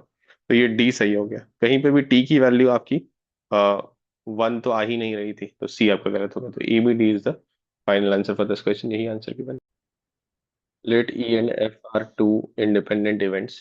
तो दो इवेंट अगर इंडिपेंडेंट होते हैं तो जो कंडीशन होता है उनका ये होता है कि उनके इंटरसेक्शन की priority is product of the probability of their individual events, मतलब p of e intersection f is p into P f. और हमें ये भी पता होता है कि जब ई और एफ इंडिपेंडेंट होते हैं तो उस समय ई कॉम्प्लीमेंट और एफ कॉम्प्लीमेंट वो भी इंडिपेंडेंट होते हैं, E and of F complement वो भी इंडिपेंडेंट होते हैं, and E complement and F वो भी इंडिपेंडेंट है। तो अगर आप E complement intersection F complement लिख रहे हो तो you can write it as P E complement into P F complement. अब यहाँ पे जो रेक्टेंगल है वो वेन डायग्राम में सैंपल स्पेस को रिप्रेजेंट करता है प्रोबेबिलिटी के टर्म्स में, और ये दोनों सर्कल जो है वो ई और एफ को रिप्रेजेंट कर रहे हैं। हमें क्या चाहिए? Probability that exactly one of them occur. तो एग्जैक्टली वन ऑफ देम मतलब ये वाला पार्ट जिसमें ई हो रहे हैं बट एफ नहीं हो रहा, और ये वाला पार्ट जिसमें एफ हो रहा है लेकिन ई नहीं हो रहा है। तो एग्जैक्टली वन को आप कैसे लिख सकते हैं? और तो एग्जैक्टली वन अकर को आप ऐसे बोल सकते हैं कि अगर आपने पीई को ऐड किया पी एफ के साथ, तो आपको जो चाहिए था ये वाला और ये वाला ये तो मिल ही गया, लेकिन ये वाला दो बार एक्स्ट्रा आ गया, राइट? तो आप उसको दो बार सब्ट्रैक्ट कर दीजिए, तो -2 times P of e intersection F, this will give you the exactly one वाला पार्ट, है ना? तो इसमें आप क्या करिए कि पी ऑफ ई मतलब प्रोबेबिलिटी ऑफ इवेंट ई और प्रोबेबिलिटी ऑफ इवेंट एफ, इसको कुछ मान लीजिए, let's call them as X and Y. थोड़ा सिंपल दिखेगा, अदरवाइज आप बिना माने भी कर सकते हैं। तो हमने माना कि प्रोबेबिलिटी ऑफ ई आपका एक्स और प्रोबेबिलिटी ऑफ एफ हमारा वाई, और इसी की वैल्यू हमें निकालनी, चारों ऑप्शन पी और पी एफ के बारे में ही बात कर रहा है। तो ये वाला पार्ट आपका एक्स हो गया, ये वाला पार्ट आपका वाई हो गया, और कंडीशनल प्रोबेबिलिटी से P of e intersection f is p into P F, तो ये आपका 2xy हो गया। अब इसकी वैल्यू कितनी गिवन है एग्जैक्टली वन वाले की? 11/25 गिवन है, तो लेट्स इक्वेट इट टू 11/25। अब दूसरा वाला पार्ट क्या है कि probability of none of them occurring, none of them occurring मतलब बाहर वाला, दोनों में से कोई भी अकर नहीं हो रहा है, तो इसको आप कैसे लिखते हैं? यही तो होता है ना, नन ऑफ देम अकर मतलब E complement intersection F complement, ना तो ई हो रहा है ना ही एफ हो रहा है। तो इसको आप कैसे लिखेंगे? आप लिखेंगे P of E complement which is 1 - x into P of F complement. F के नहीं होने की प्रोबेबिलिटी इज 1 - एफ के होने की प्रोबेबिलिटी। और ये इन्फॉर्मेशन कितना गिवन है आपको? 2/25 गिवन है आपके पास। तो यहाँ से आप क्या कर सकते हैं? इसको ओपन कर दीजिए, इसको इक्वेशन नंबर 1 बोल दीजिए, और इसको जैसे ही ओपन करेंगे तो यहाँ से आपके पास हो जाएगा 1 - x + y + xy is equal to 2/25। Let's call them as equation number 1, और 1 और 2 को आप ऐड कर दीजिए। तो जैसे ही आप 1 और 2 को ऐड करेंगे आपको ये वाला पार्ट कैंसिल होता हुआ दिखेगा, और जो xy - 2xy वाला पार्ट है ये आपका हो जाएगा 1 - xy इज इक्वल टू इधर 2/25, इधर 11/25, तो 13/25 हो गया, 13/25 हो गया। तो यहाँ से एक्स वाई की वैल्यू आपको मिल जाएगी 12/25, और ये एक्स वाई की वैल्यू आप यहाँ पे रख दीजिए या फिर यहाँ पे रख दीजिए, कहीं एक जगह पे रख दीजिए, तो वहां से आपको एक्स प्लस वाई की वैल्यू भी मिल जाएगी। तो कितनी मिल जाएगी आपको एक्स प्लस वाई की वैल्यू? 11/25 प्लस 2 टाइम्स xy, तो 24/25, तो 35/25 विच इज 7/5। तो दो नंबर हमें इस तरह से ढूंढने हैं जिनका समेशन 7/5 होना चाहिए और प्रोडक्ट 12/25। आप चाहें तो ऑप्शन से भी जा सकते हैं कि इन दोनों का समेशन आपका 7 है और प्रोडक्ट 12 है, राइट? तो ए करेक्ट हो गया, या फिर हम इसको इंटरचेंज भी कर सकते हैं, तो डी भी करेक्ट हो गया। इन दोनों का समेशन तो 3/5 है, बट हमें 7/5 चाहिए था। तो ऑप्शन से भी आप देख सकते हैं कि ये आपका बी और सी गलत हो गया और ए और डी करेक्ट हो गया। मान लीजिए आप प्रॉपरली सॉल्व ही करना चाहते हैं तो बहुत सिंपल है कि आप y की वैल्यू यहाँ से क्या लिख लीजिए? 7/5 - x लिख लीजिए, और यहाँ पे लाके सब्स्टिट्यूट कर दीजिए, तो x into 7/5 - x is equal to 12/25 आ जाएगा यहाँ से। आप 25 से दोनों साइड मल्टीप्लाई कर दीजिए, तो ये आपके पास हो जाएगा 35x - 5x² is equal to 12। तो आप इसको एक तरफ लाएंगे तो आप क्या लिख रहे होंगे? 5x² माइनस, अच्छा ये 25 हो जाएगा, माई मिस्टेक, 25x², क्योंकि ये तो x² का ऑप्शन पहले से ही वाला है ना, 25 से मल्टीप्लाई किया तो 25 हो गया, तो दैट इज माई मिस्टेक। अब यहाँ पे आप लिख रहे होंगे 25x² minus 35x plus 12 equal to 0। तो फैक्टराइजेशन से कर सकते हैं या फिर आप क्वाड्रेटिक फॉर्मूला यूज कर लीजिए। मैं यहाँ पे फैक्टराइज कर लेता हूँ, इसको मैं ब्रेक कर लेता हूँ। तो ये कितने 300 है, तो 20 और 15 में ब्रेक कर लेता हूँ। तो जैसे मैं इसको फैक्टराइज करूंगा मेरी वैल्यू कितनी हो जाएगी यहाँ से? 5x - 4 into 5x - 3 is equal to 0। तो x की वैल्यू 4/5 आ रही है, उस समय y की वैल्यू कितनी आती होगी? समेशन उसका 7/5 है, तो 3/5, या फिर x की वैल्यू आप 3/5 लेंगे तो y will interchange is equal to 4/5। तो यही आपका ऑप्शन में था। तो option A and D are the right answer for this question, यही आपका आंसर गिवन है। Let vector A be this, C is this, be three given vectors. R is a vector such that R cross B is equal to C cross B. Then R dot A 0 है और हमें R dot B की value निकालनी है। तो यहाँ से एक तो ये अप्रोच हो सकता है कि आपका C क्रॉस B को आप इधर ही ट्रांसपोज कर लीजिए, और क्रॉस प्रोडक्ट जो है वो डिस्ट्रीब्यूट करता है एडिशन सब्ट्रैक्शन में, तो आप उसका रिवर्स प्रोसेस उनको कॉमन ले लीजिए, क्लब कर दीजिए। तो you can write R minus C cross B is equal to zero. दोनों में बी जो है वो सेकंड पार्ट ही है, इसलिए आप कॉमन ले सकते हैं। अदरवाइज ये बी क्रॉस सी लिखा होता तो पहले उसको माइनस सी क्रॉस बी करना पड़ता। अब दो वेक्टर का क्रॉस प्रोडक्ट जीरो है, इसका मतलब they are collinear vectors, they are scalar multiple of each other, तो r minus c is equal to lambda भी लिख सकते हैं आप। तो यहाँ से वेक्टर आर को आप लिख पा रहे हैं c vector plus lambda b vector. तो आपको इन्फॉर्मेशन गिवन है r dot A is equal to zero, तो डॉट प्रोडक्ट ले लीजिए दो ए से दोनों साइड, तो आप लिख रहे होंगे C dot A plus lambda B dot A is equal to zero. अब ए बी सी सब कुछ नोन है आपके पास, राइट? तो सी डॉट ए एक बार लेके देखिए क्या हो रहा है आपके पास। सी इज 1 2 3 एंड ए इज -1 0 -1, तो डॉट प्रोडक्ट लेंगे तो आई वाला पार्ट आपका -1 हो जाएगा, जे है नहीं ए में, और के वाला पार्ट आपका -3 हो जाएगा। तो -1 -3 plus lambda times B dot A, तो बी डॉट ए वाला पार्ट कितना हो जाएगा, बी में आपका -i और यहाँ पे -i, +1 हो गया। इधर जे है बट उधर नहीं है, इधर के है बट इधर नहीं है, तो ये आपका सिर्फ -1 -1 +1 हो जाएगा इज इक्वल टू जीरो। तो यहाँ से लैम्डा की वैल्यू आपके पास 4 आ गई। लैम्डा 4 आ गई मतलब वेक्टर सी आ गया आपके पास, वेक्टर सॉरी वेक्टर आर आ गया। आर अननोन है यहाँ पे, सी तो नोन है ही हमारे पास। तो वेक्टर आर हमारे पास क्या हो जाएगा, ये वेक्टर आर हो गया हमारे पास c plus lambda which is 4, तो सी प्लस 4 टाइम्स बी हो गया। अब आपको क्या करना है, आर डॉट बी करना है, तो let's take dot with B, तो आप लिख रहे हैं सी प्लस 4 बी। आप चाहें तो सी और बी की वैल्यू रख सकते हैं, बट डॉट प्रोडक्ट लेना है तो डायरेक्टली डॉट ही ले लीजिए। C dot B plus 4 times B dot B will be mod B का होल स्क्वायर। तो C dot B dot product आप लीजिए सी का बी के साथ, तो इस बार कितना आ जाएगा आपके पास, आई विथ आई -1, जे विथ जे +2, के तो है नहीं बी में, और मैग्नीट्यूड ऑफ बी का स्क्वायर ये आपका 2 हो गया। तो 4 × 2 8 +1 आपके पास 9 इसका आंसर आ गया। तो 9 is the answer for this question. इसको करने का एक मेथड ये भी हो सकता है कि आप क्या करें, जो इनिशियल इंफॉर्मेशन है R cross B is equal to C cross B, इसमें आप दोनों तरफ ए से क्रॉस प्रोडक्ट ले लें। तो टेकिंग क्रॉस प्रोडक्ट और dot product with any vector on both side routine work, ये हम कर सकते हैं जब हमारे पास वेक्टर इक्वेशन सॉल्व करने को होता है। ए से ही हमने इसलिए लिया क्योंकि are dot A is known with us, ये वैल्यू 0 है। अभी हम वीटीपी यूज कर रहे होंगे, वेक्टर ट्रिपल प्रोडक्ट यूज कर रहे होंगे, तो इसमें क्या होता है, जो ब्रैकेट के बाहर होता है वो दूर वाले से पहले क्लब होता है। तो आप लिख रहे होंगे A dot B times R minus, आप लिख रहे होंगे ए डॉट आर जिसकी वैल्यू 0 गिवन है टाइम्स बी, तो 0 ही है तो 0 ही रख दीजिए। इधर आपके पास क्या हो जाएगा, A dot B times C, A dot B times C minus A dot C times B, minus A dot C times B. I think ये सारी इंफॉर्मेशन है हमारे पास, फर्स्ट मेथड में हमने इसको यूज किया है। ए डॉट बी कहाँ पे था, ए डॉट बी आपका पास लैम्डा का ऑप्शन था जो 1 आ रहा था, तो आर हो गया यहाँ पे। ए डॉट बी फिर से 1 हो गया तो वेक्टर सी हो गया यहाँ से। और ए डॉट सी हमारे पास आ रहा था पहले क्या, ए डॉट सी हाँ यहाँ पे था, तो ए डॉट सी की वैल्यू हमारे पास कितनी थी, -4 थी, तो ये -(-4) +4 हो गया। तो यहाँ से भी आपको एग्जैक्टली सेम ही वैल्यू मिल गई, r is equal to c plus 4 भी। आप इसके आगे प्रोसीड कर सकते हैं, उसमें कोई दिक्कत वाली बात है नहीं। एक और मेथड वैसे तो आप कर सकते हैं, but I will not prefer that method over here. वो मेथड ये है कि आप आर को एक्स आई कैप प्लस वाई जे कैप प्लस जेड के कैप एज्यूम कर लीजिए। तो तीन अननोन है आपके पास, जैसे ही आप आर क्रॉस बी लिखेंगे आपको एक वेक्टर मिल जाएगा, और सी क्रॉस बी में एक वेक्टर मिल जाएगा, उसके तीनों कंपोनेंट को कंपेयर कर लीजिए।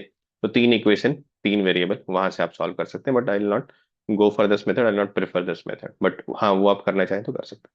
So answer is 9 from method 1, method 2, method 3. I'll not prefer over here. The straight line 2x minus 3y is equal to 1 divides the circular region x square plus y square less than equal to 6. तो इसका boundary line तो X square plus Y square equal to 6 हो जाएगा, क्योंकि एक circle है जिसका centre origin है और रेडियस √6 है, मतलब एक्स एक्सेस पे जो पॉइंट होंगे √6, 0 और इधर -√6, 0 हो जाएगा। अब ये जो लाइन है वो एक्स एक्सिस को कहाँ कट कर रहा है, वाई की वैल्यू आप 0 रखिए, तो वाई की वैल्यू 0 रखेंगे तो एक्स की वैल्यू आपकी हाफ आ रही है, तो 1/2, 0 पे कट कर रहा है। और सिमिलरली एक्स की वैल्यू 0 रखेंगे तो वाई की वैल्यू -1/3 आती होगी। तो ये कहीं ना कहीं 1/2, 0 और -1/3, 0 पे कट कर रहा होगा, समथिंग लाइक दिस। ये लाइन आप एज्यूम कर सकते हैं कुछ इस तरह से। अभी आपको क्या करना है, ये लाइन डिवाइड कर रहा है सर्कुलर रीजन को टू पार्ट में, number of points lying inside the smaller part. तो ये लाइन जो है वो दो पार्ट में डिवाइड कर रहा है, एक ये वाला पार्ट हो गया और एक ये वाला पार्ट हो गया। तो इसमें से आपको स्मॉलर पार्ट, मतलब इस वाले पार्ट में जितने भी पॉइंट लाई कर रहे हैं उनकी नंबर निकालनी है। तो ये वाला पार्ट जो है वो हम लोग एक बार देखते हैं कहाँ पे लाई करें। ये 1/2 हो गया एक्स कोऑर्डिनेट, और ये हो गया हमारा Y coordinate -1/3।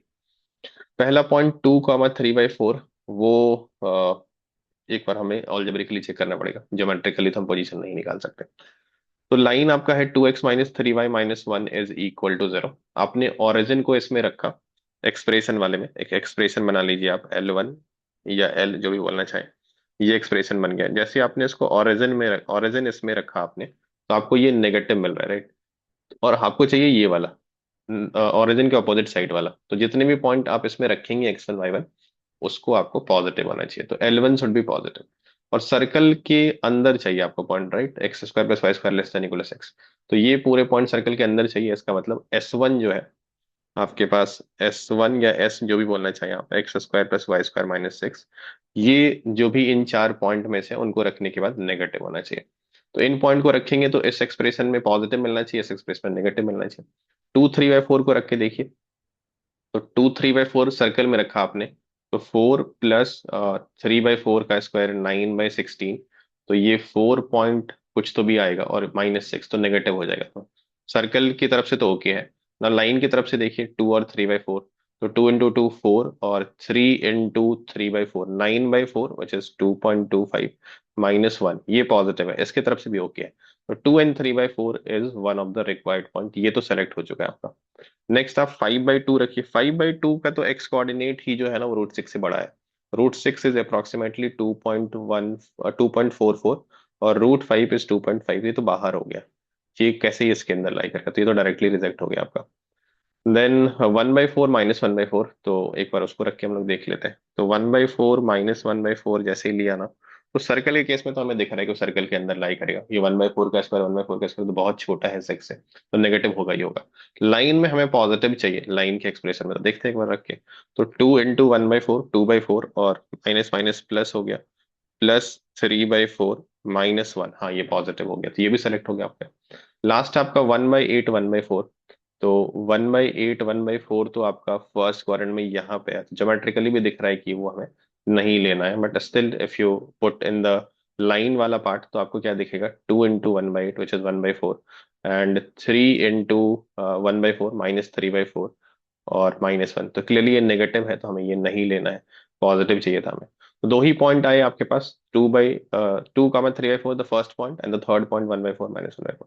Number of points चाहिए, तो answer is 2। 2 points will lie in the smaller part divide by line. तो आंसर इसका 2 हो गया।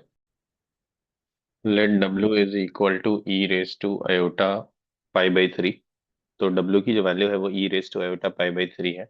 और हमें पता होता है कि e⁻θ को ऑयलर्स रूल से हम लिख सकते हैं cos theta plus iota sine theta. तो e⁻∠π/3 को हम लिख सकते हैं cos π/3, cos 60 degree which is half, and sine 60 degree is √3/2। तो ये आपका W है। ये आपका ओमेगा नहीं है, क्यूब रूट ऑफ इन्फिनिटी नहीं है, वो e⁻²π/3 होता है। तो ये complex number which is not the cube root of infinity, but yes एक कॉम्प्लेक्स नंबर है जिसको हम ऑयलर्स रूल से 1 + √3/2 लिख सकते हैं। और W² क्या हो जाएगा, ये इसका स्क्वायर हो जाएगा, e⁻²π/3 हो जाएगा। तो ये आपका क्यूब रूट ऑफ इन्फिनिटी है, -1 + √3/2 हो जाएगा। cos 2π/3 is -half, sin 2π/3 is √3/2। ABC XYZ are non zero complex number. तो इनमें से कोई भी, इन छह में से कोई भी जीरो नहीं हो सकता है, बाकी कोई भी कॉम्प्लेक्स नंबर हो सकता है। फिर हमारे पास इंफॉर्मेशन है, x is equal to a + b + c, and y is equal to a + b × w + c × w², and z is equal to a + b × w² + c × w। तो अगर आप इन दोनों को ऐड करके देखें, w और w² को, अगर ओमेगा ओमेगा स्क्वायर होता तब तो ये इनका एडिशन -1 हो जाता, बट अभी ये ओमेगा तो है नहीं, डब्ल्यू है, कोई दूसरा कॉम्प्लेक्स नंबर है। तो इन दोनों को ऐड करेंगे तो आपको क्या मिलेगा, इनका रियल पार्ट कैंसिल हो जाएगा और इमेजिनरी पार्ट ऐड अप हो जाएंगे। तो ये √3/, हो जाएगा। If it is required will use it. और अगर हम इनको सब्ट्रैक्ट कर रहे होंगे तो इस समय आपका इमेजिनरी पार्ट कैंसिल हो जाएगा और रियल पार्ट ऐड अप होके 1 हो जाएगा। अब ये जो वैल्यू हमें निकालनी है, मैग्नीट्यूड ऑफ x का square plus magnitude of y का square plus magnitude of z का square divide by magnitude of a का स्क्वायर, मैग्नीट्यूड ऑफ b का स्क्वायर, मैग्नीट्यूड ऑफ c का स्क्वायर। तो चूंकि ये क्वेश्चन इंटीजर टाइप में आया था, तो इसका आंसर हर एक value of X Y Z ABC के लिए सेम इंटीजर आना चाहिए, independent of the value of X Y Z ABC. तो हम लोग एक पॉसिबिलिटीज ले लेते हैं जस्ट टू अंडरस्टैंड कि क्या वैल्यू आती होगी। मान लीजिए एक केस हम ये ले लेते हैं जिसमें ए की वैल्यू 2 ले लेते हैं, आप कुछ और भी ले सकते हैं, देन नॉट बी 2। बी की वैल्यू 1 ले रहा हूँ, सी की -1 ले रहा हूँ, just to make the calculation simple. और ये भी चीज ध्यान में रखना है कि नॉन जीरो होना चाहिए। तो मैं अगर कुछ और ले लूँ जिससे ये जीरो हो जाए, X Y Z A B C, तो फिर वो दिक्कत है, तो वैसा एग्जाम्पल हम नहीं लेंगे। और ऐसा नहीं कि यूनिक पॉसिबिलिटीज होगी, आप कुछ और एग्जाम्पल भी ले सकते हैं। तो ऐसा करने पे एक्स की वैल्यू कितनी हो गई? एक्स तो हमारा ए प्लस बी प्लस सी है, तो इन तीनों को ऐड कर दीजिए, एक्स आपका 2 हो गया। वाई क्या हो जाएगा इस समय पे? A plus W minus W square, W minus W square हमने निकाल ही रखा है, और ए की वैल्यू 2 है हमारे पास, तो ये हमारा अभी 3 हो जाएगा, वाई की वैल्यू 3 हो गई। जेड क्या हो जाएगा हमारे पास? Z is equal to, just इसका उल्टा हो जाएगा, डब्ल्यू माइनस डब्ल्यू स्क्वायर का नेगेटिव, ये डब्ल्यू स्क्वायर माइनस डब्ल्यू हो जाएगा, तो इट विल बी -1। तो 1 हो गया, 2 - 1 इज 1, तो जेड की वैल्यू हमारे पास 1 हो गई। तो इस वाले केस में इसकी वैल्यू कितनी आ रही है? एक्स का स्क्वायर 2 का स्क्वायर 4, वाई का स्क्वायर 3 का स्क्वायर 9, क्योंकि हमने तो रियल नंबर ही लिया है ना इनको, real numbers are also part of complex number. Z is equal to 1, तो जेड का स्क्वायर 1। ईबीसी 2 का स्क्वायर 1 का स्क्वायर 1 का स्क्वायर। तो यहाँ पे आपके पास कितना हो गया? ऊपर हो गया आपका 14, नीचे हो गया 6, 7/3 हो गया। तो आप देख पा रहे हैं कि ये एक इंटीजर नहीं है, तो इस क्वेश्चन को बोनस में जाना चाहिए। केस नंबर 2 भी हम समझ लेते हैं। मान लीजिए किसी दिन अगर न्यूमेरिकल टाइप में ये क्वेश्चन आ जाता है, तो फिर हम क्या 7/3 आंसर कर पाएंगे या नहीं कर पाएंगे? तो उसके लिए हमें समझना पड़ेगा कि हर एक केस में सेम आंसर आता है या नहीं आता है। मान लीजिए कोई एक केस हम और ले लेते हैं कि a equal to b equal to c. ऐसा उन्होंने नहीं बोला है कि सारे ए बी सी जो है डिस्टिंक्ट होनी चाहिए, इक्वल भी हो सकते हैं, बस जीरो नहीं होना चाहिए। तो ऐसा करने पे एक्स की वैल्यू कितनी हो जाएगी? ए प्लस ए, है ना? X was a plus b plus c, तो ए प्लस ए 3 ए हो गया आपके पास।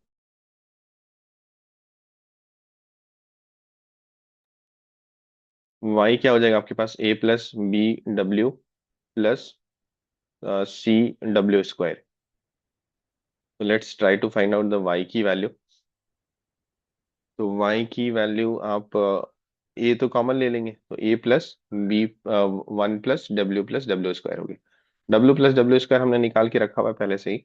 How much it was √3 iota. तो ये वाला पार्ट हो गया आपके पास a इंटू 1 प्लस √3 आयोटा।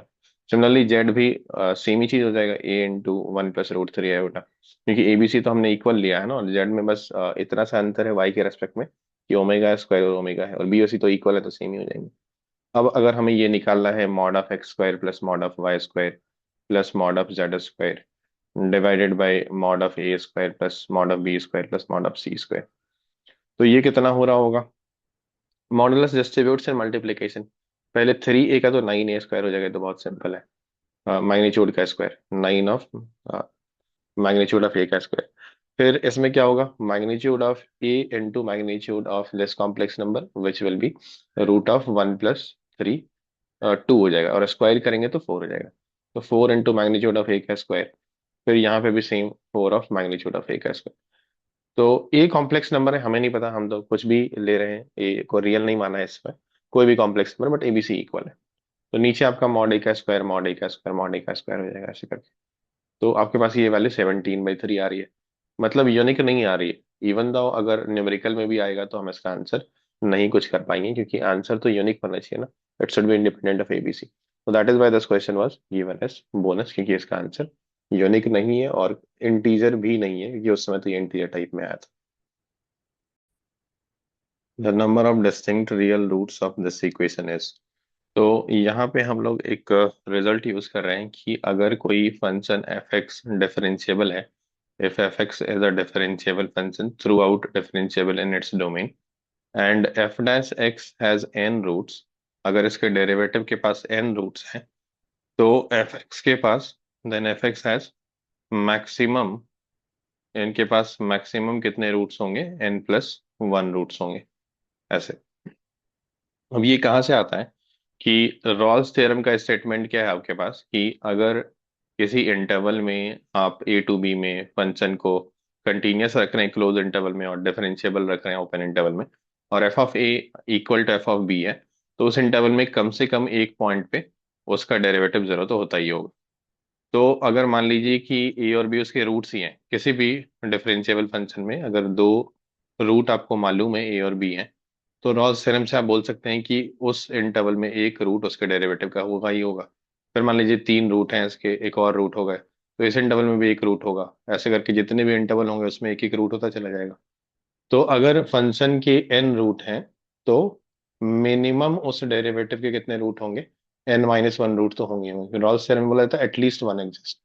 ऐसा भी हो सकता है कि मान लीजिए ये दोबारा फंक्शन एक्स एक्सिस को इंटरसेक्ट नहीं कर रहा है, बट उसके डेरिवेटिव के रूट हो सकते हैं, नीचे रहते हुए भी मैक्सिमम मिनिमम एग्जिस्ट कर सकता है। तो मिनिमम एन माइनस वन है। रॉल्स थ्योरम को मैं लिख देता हूँ यहाँ पे। इफ एफ एक्स एज, मतलब उसके कंक्लूजन को लिख देता हूँ पॉलिनोमियल फंक्शन के लिए, किसी भी डिफरेंशिएबल फंक्शन के लिए, कि if F X has N roots then F dash x has minimum N minus one roots. और आप ये समझ पा रहे होंगे ऐसा क्यों हो रहा है, क्योंकि हर एक दो रूट के बीच का जो इंटरवल बनेगा ना, उसमें रॉल्स थ्योरम लगेगा, और उसमें एक एक आपके रूट उसके डेरिवेटिव के होते चले जाएंगे। तो minimum N minus one roots है। इसी को जस्ट रिवर्स करके लिखा गया है कि अगर एफ डैश एक्स के एन रूट्स होंगे तो एफ एक्स के maximum N plus one roots होंगे। राइट, तो इस चीज को हम लोग यूज करने की कोशिश कर रहे हैं इस क्वेश्चन में। एफ एक्स हमारे पास ये है, तो एफ डैश एक्स की ओर जा रहे हैं टू अंडरस्टैंड कि इस फंक्शन का नेचर क्या होगा इंक्रीजिंग डिक्रीजिंग वाइज। तो डिफरेंशिएट किया तो एक्स रेज टू फोर का फोर एक्स क्यूब हो गया, then twelve x square plus twenty four x plus one हो गया। Let's differentiate one more time, क्योंकि अभी क्यूबिक ही मिला है आपको, शायद क्यूबिक में हम उतने कंफर्टेबल नहीं रहते हैं जितने क्वाड्रेटिक में रहते हैं। तो let's differentiate one more time, तो twelve x square minus twenty four x plus twenty four हो गया, जिसमें आप ट्वेल्व कॉमन ले सकते हैं। और उसके पास जो बचेगा, उसके बाद जो बचेगा वो x square minus two x plus two है, which can be easily written as, which can be easily expressed as x minus one का होल स्क्वायर प्लस वन।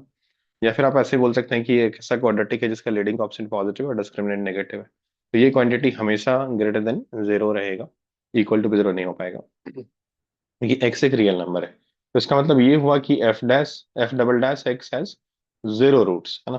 तो ये जो हमने स्टार्टिंग में स्टेटमेंट लिखा है, इसका अगर हम यूज करें तो हम बोलेंगे कि इसके इंटीग्रेशन का मतलब f double dash x has zero roots, तो f dash x has maximum zero plus one one roots. और f x, f dash x के एक रूट हैं, तो एफ एक्स के मैक्सिमम कितने हो जाएंगे? दो रूट हो जाएंगे। तो यहां से आप ये क्लेम कर पा रहे हैं कि एफ एक्स का मैक्सिमम दो रूट हो। अब आप स्टार्टिंग में देखें अगर कि एफ ऑफ जीरो कितना है, तो एफ ऑफ जीरो है आपके पास नेगेटिव वन।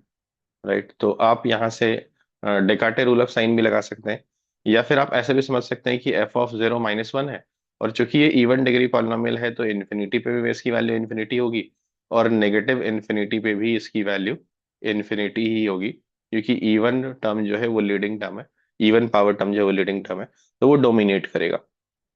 तो एक्स रेस टू फोर होने की वजह से, डोमिनेटिंग टर्म होने की वजह से, इन्फिनिटी और माइनस इन्फिनिटी दोनों ही जगह पे इसकी वैल्यू इन्फिनिटी को जाएगी। तो अगर आप ग्राफिकली समझना चाहें तो इधर भी ये इन्फिनिटी को जा रहा है, इधर भी ये इन्फिनिटी को जा रहा है, और जीरो पे इसकी वैल्यू माइनस वन है। जरूरी नहीं कि जीरो पे मिनिमा ही होता हो, कहीं और भी मिनिमा हो सकता है, बट जीरो पे इसकी वैल्यू नेगेटिव है, तो ऑब्वियस है कि ये ग्राफ को दो बार इंटरसेक्ट तो करेगा ही करेगा। तो पहले पता था कि मैक्सिमम दो रूट, अभी पता चल रहा है कि दो रूट तो हो ही रहे, इसका मतलब दो रूट ही एग्जैक्टली हो रहे हैं। ये मैक्सिमम दो होने थे और दो हो चुके हैं। या फिर अगर आप डेकार्टे रूल ऑफ साइन लगाना चाहते हैं, तो ये कैसा रहता है? Descartes rule of sign says that कि अगर कोई फंक्शन कंटीन्यूअस है, जो कि बहुत ऑब्वियस भी है, if F x is any continuous function, and Descartes rule of sign के तीन रिजल्ट हैं, एक तो वो भी है maximum number of positive real roots is same as number of sign change in the F X, and maximum number of negative real roots is sign change in the F of minus x.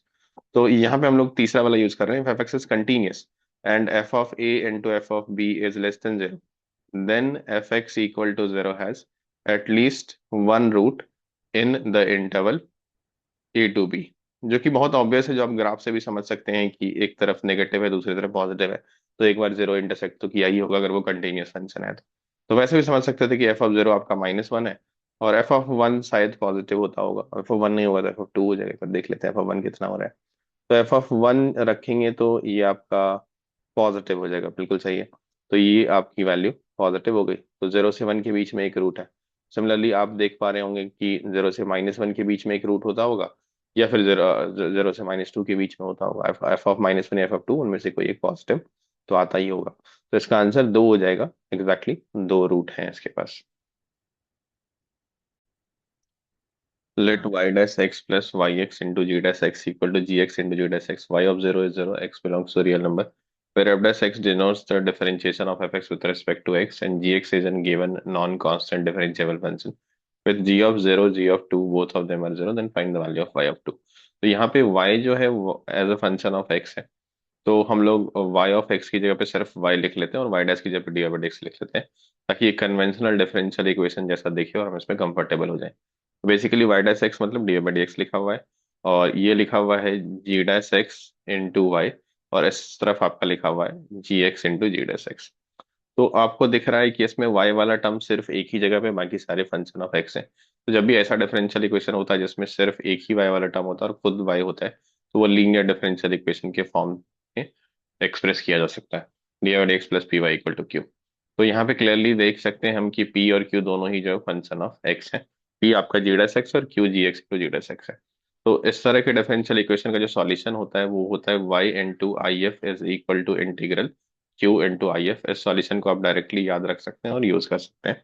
यहाँ पे I F क्या होता है? I F is integrating factor which is e raise to integration of p d x. तो let's try to find the integrating factor. This time p आपका जी dash x है, g dash x को integrate किया तो g x मिल गया, तो e raise to g x हो गया। सॉल्यूशन में लगा दीजिए आप, तो y into E raise to g x is equal to Q की जगह पे आप ये वैल्यू रख दीजिए g x g dash x, और I F is e raise to g x, तो e raise to g x g x into ji dash x. तो इसको इंटीग्रेट करने के लिए हम लोग जी एक्स को टी मान लेते हैं थोड़ी देर के लिए। Let G of X is equal to T. आप चाहें तो एल एच एस में भी जी ऑफ एक्स की जगह पे टी रख सकते हैं, और नहीं चाहें तो e raise to g x ही रख सकते हैं। मैं इसको टी रख देता हूँ। यहाँ पे आपके पास हो गया ई रेस टू टी, और जैसे आप इसको डिफरेंशिएट करेंगे तो जी डैश एक्स डी एक्स वाला पार्ट जो है वो डी टी हो जाएगा। तो ये वाला पार्ट आपका डी टी हो गया, ये वाला पार्ट आपका टी हो गया। तो t into E raise to T, इसको हम लोग इंटीग्रेशन बाय पार्ट से कर रहे होंगे, तो ई रेस टू टी का हम करेंगे इंटीग्रेशन और t को रखेंगे एज इट इज, जो आपका बाय पार्ट का रूल होता है। माइनस अब t को करेंगे डिफरेंशिएट, और ई रेस टू टी का integration e raise to t है। इस इंटीग्रेशन को भी आप सिंप्लीफाई कर लीजिए, ई रेस टू टी का integration e raise to t ही होता है, तो ये वाला पार्ट आपका ई रेस टू टी हो जाएगा और प्लस सी हो जाएगा। तो this side you have E raise to T in multiplication, आपको उधर ले जाके डिवाइड कर लेना चाहिए। तो जैसे आप डिवाइड करेंगे y की वैल्यू आपके पास क्या आ जाएगी? T -1 plus C into E raise to minus T. आप चाहे तो टी की जगह पे जी एक्स रख सकते हैं, तो it will be G X -1 plus C into E raise to minus G X. अब हमारे पास दो इंफॉर्मेशन है, एक ये है कि जी ऑफ जीरो जीरो है, और दूसरा जी ऑफ टू भी जीरो है आपके पास। तो यहाँ से आपको y ऑफ जीरो की वैल्यू शायद मिल जानी चाहिए। जैसे ही आप x की वैल्यू जीरो रखेंगे तो आपको मिलेगा y of zero is equal to G of X which is G of zero, तो जीरो है -1 प्लस सी इंटू ई की पावर जीरो 1 है। तो y जीरो की वैल्यू यहाँ से कितनी आ रही है? y zero equal to zero given होना चाहिए मुझे लगता है। हाँ, y zero equal to zero given है यहाँ पे। तो y जीरो भी गिवन है स्टार्टिंग में, वो भी जीरो है। तो जैसे ही जीरो कर देंगे तो -1 प्लस सी हो जाएगा, तो सी की वैल्यू 1 हो जाएगी। अब हमें y ऑफ टू निकालना है, तो जैसे x की वैल्यू 2 रखेंगे आपका हो जाएगा y of two is equal to G of two. G of two की वैल्यू भी जीरो है, इसको जीरो रख देंगे नेक्स्ट स्टेप में, और ये c E raise to minus G two हो गया।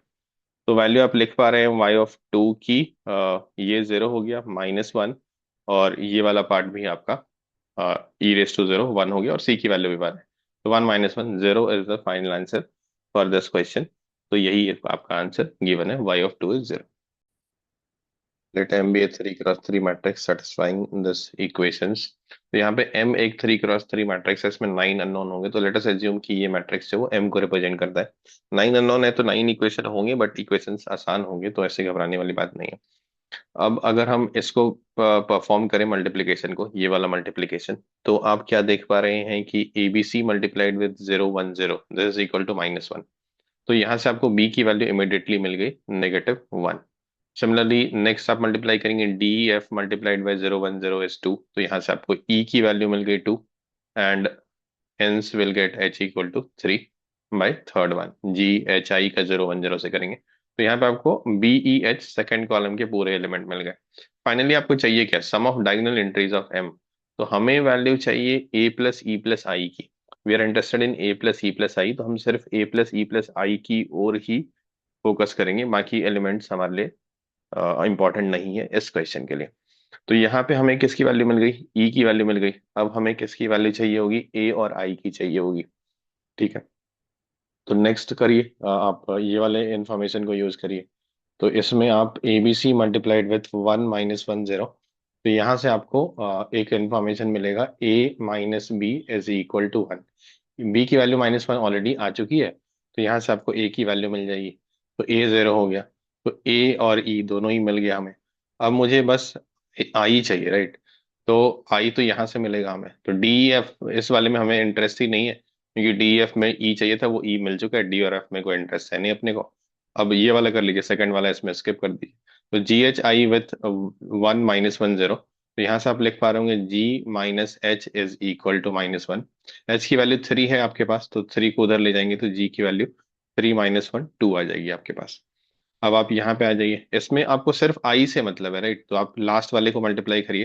फर्स्ट और सेकंड मल्टीप्लिकेशन से आपको वैल्यू मिल जाएगी, सी की मिल जाएगी, बट सी की वैल्यू हमें चाहिए ही नहीं। डी और ई, डी हमने निकाला ही नहीं था, वो हमें नहीं चाहिए था। तो डी और एफ मिल जाएगा अगर वहाँ डी निकाले होते तो। बट हमें वो सब चाहिए ही नहीं, हमें बस आई से मतलब है, तो let's just focus on i. तो लास्ट वाला आप मल्टीप्लाई करेंगे तो g plus h plus i is equal to 12 लिख रहे होंगे। एच की वैल्यू 3 है, जी की वैल्यू 2 है, तो यहाँ से आई की वैल्यू आपके पास 7 आ जाएगी। वैल्यू यूज कर लीजिए, ए की वैल्यू 0 है आपके पास, ई की वैल्यू 2 है आपके पास, और आई की वैल्यू जस्ट नो 7 आई है। तो 0 + 2 + 7 9 इसका आंसर आ रहा है, और 9 ही इसका आंसर गिवन है।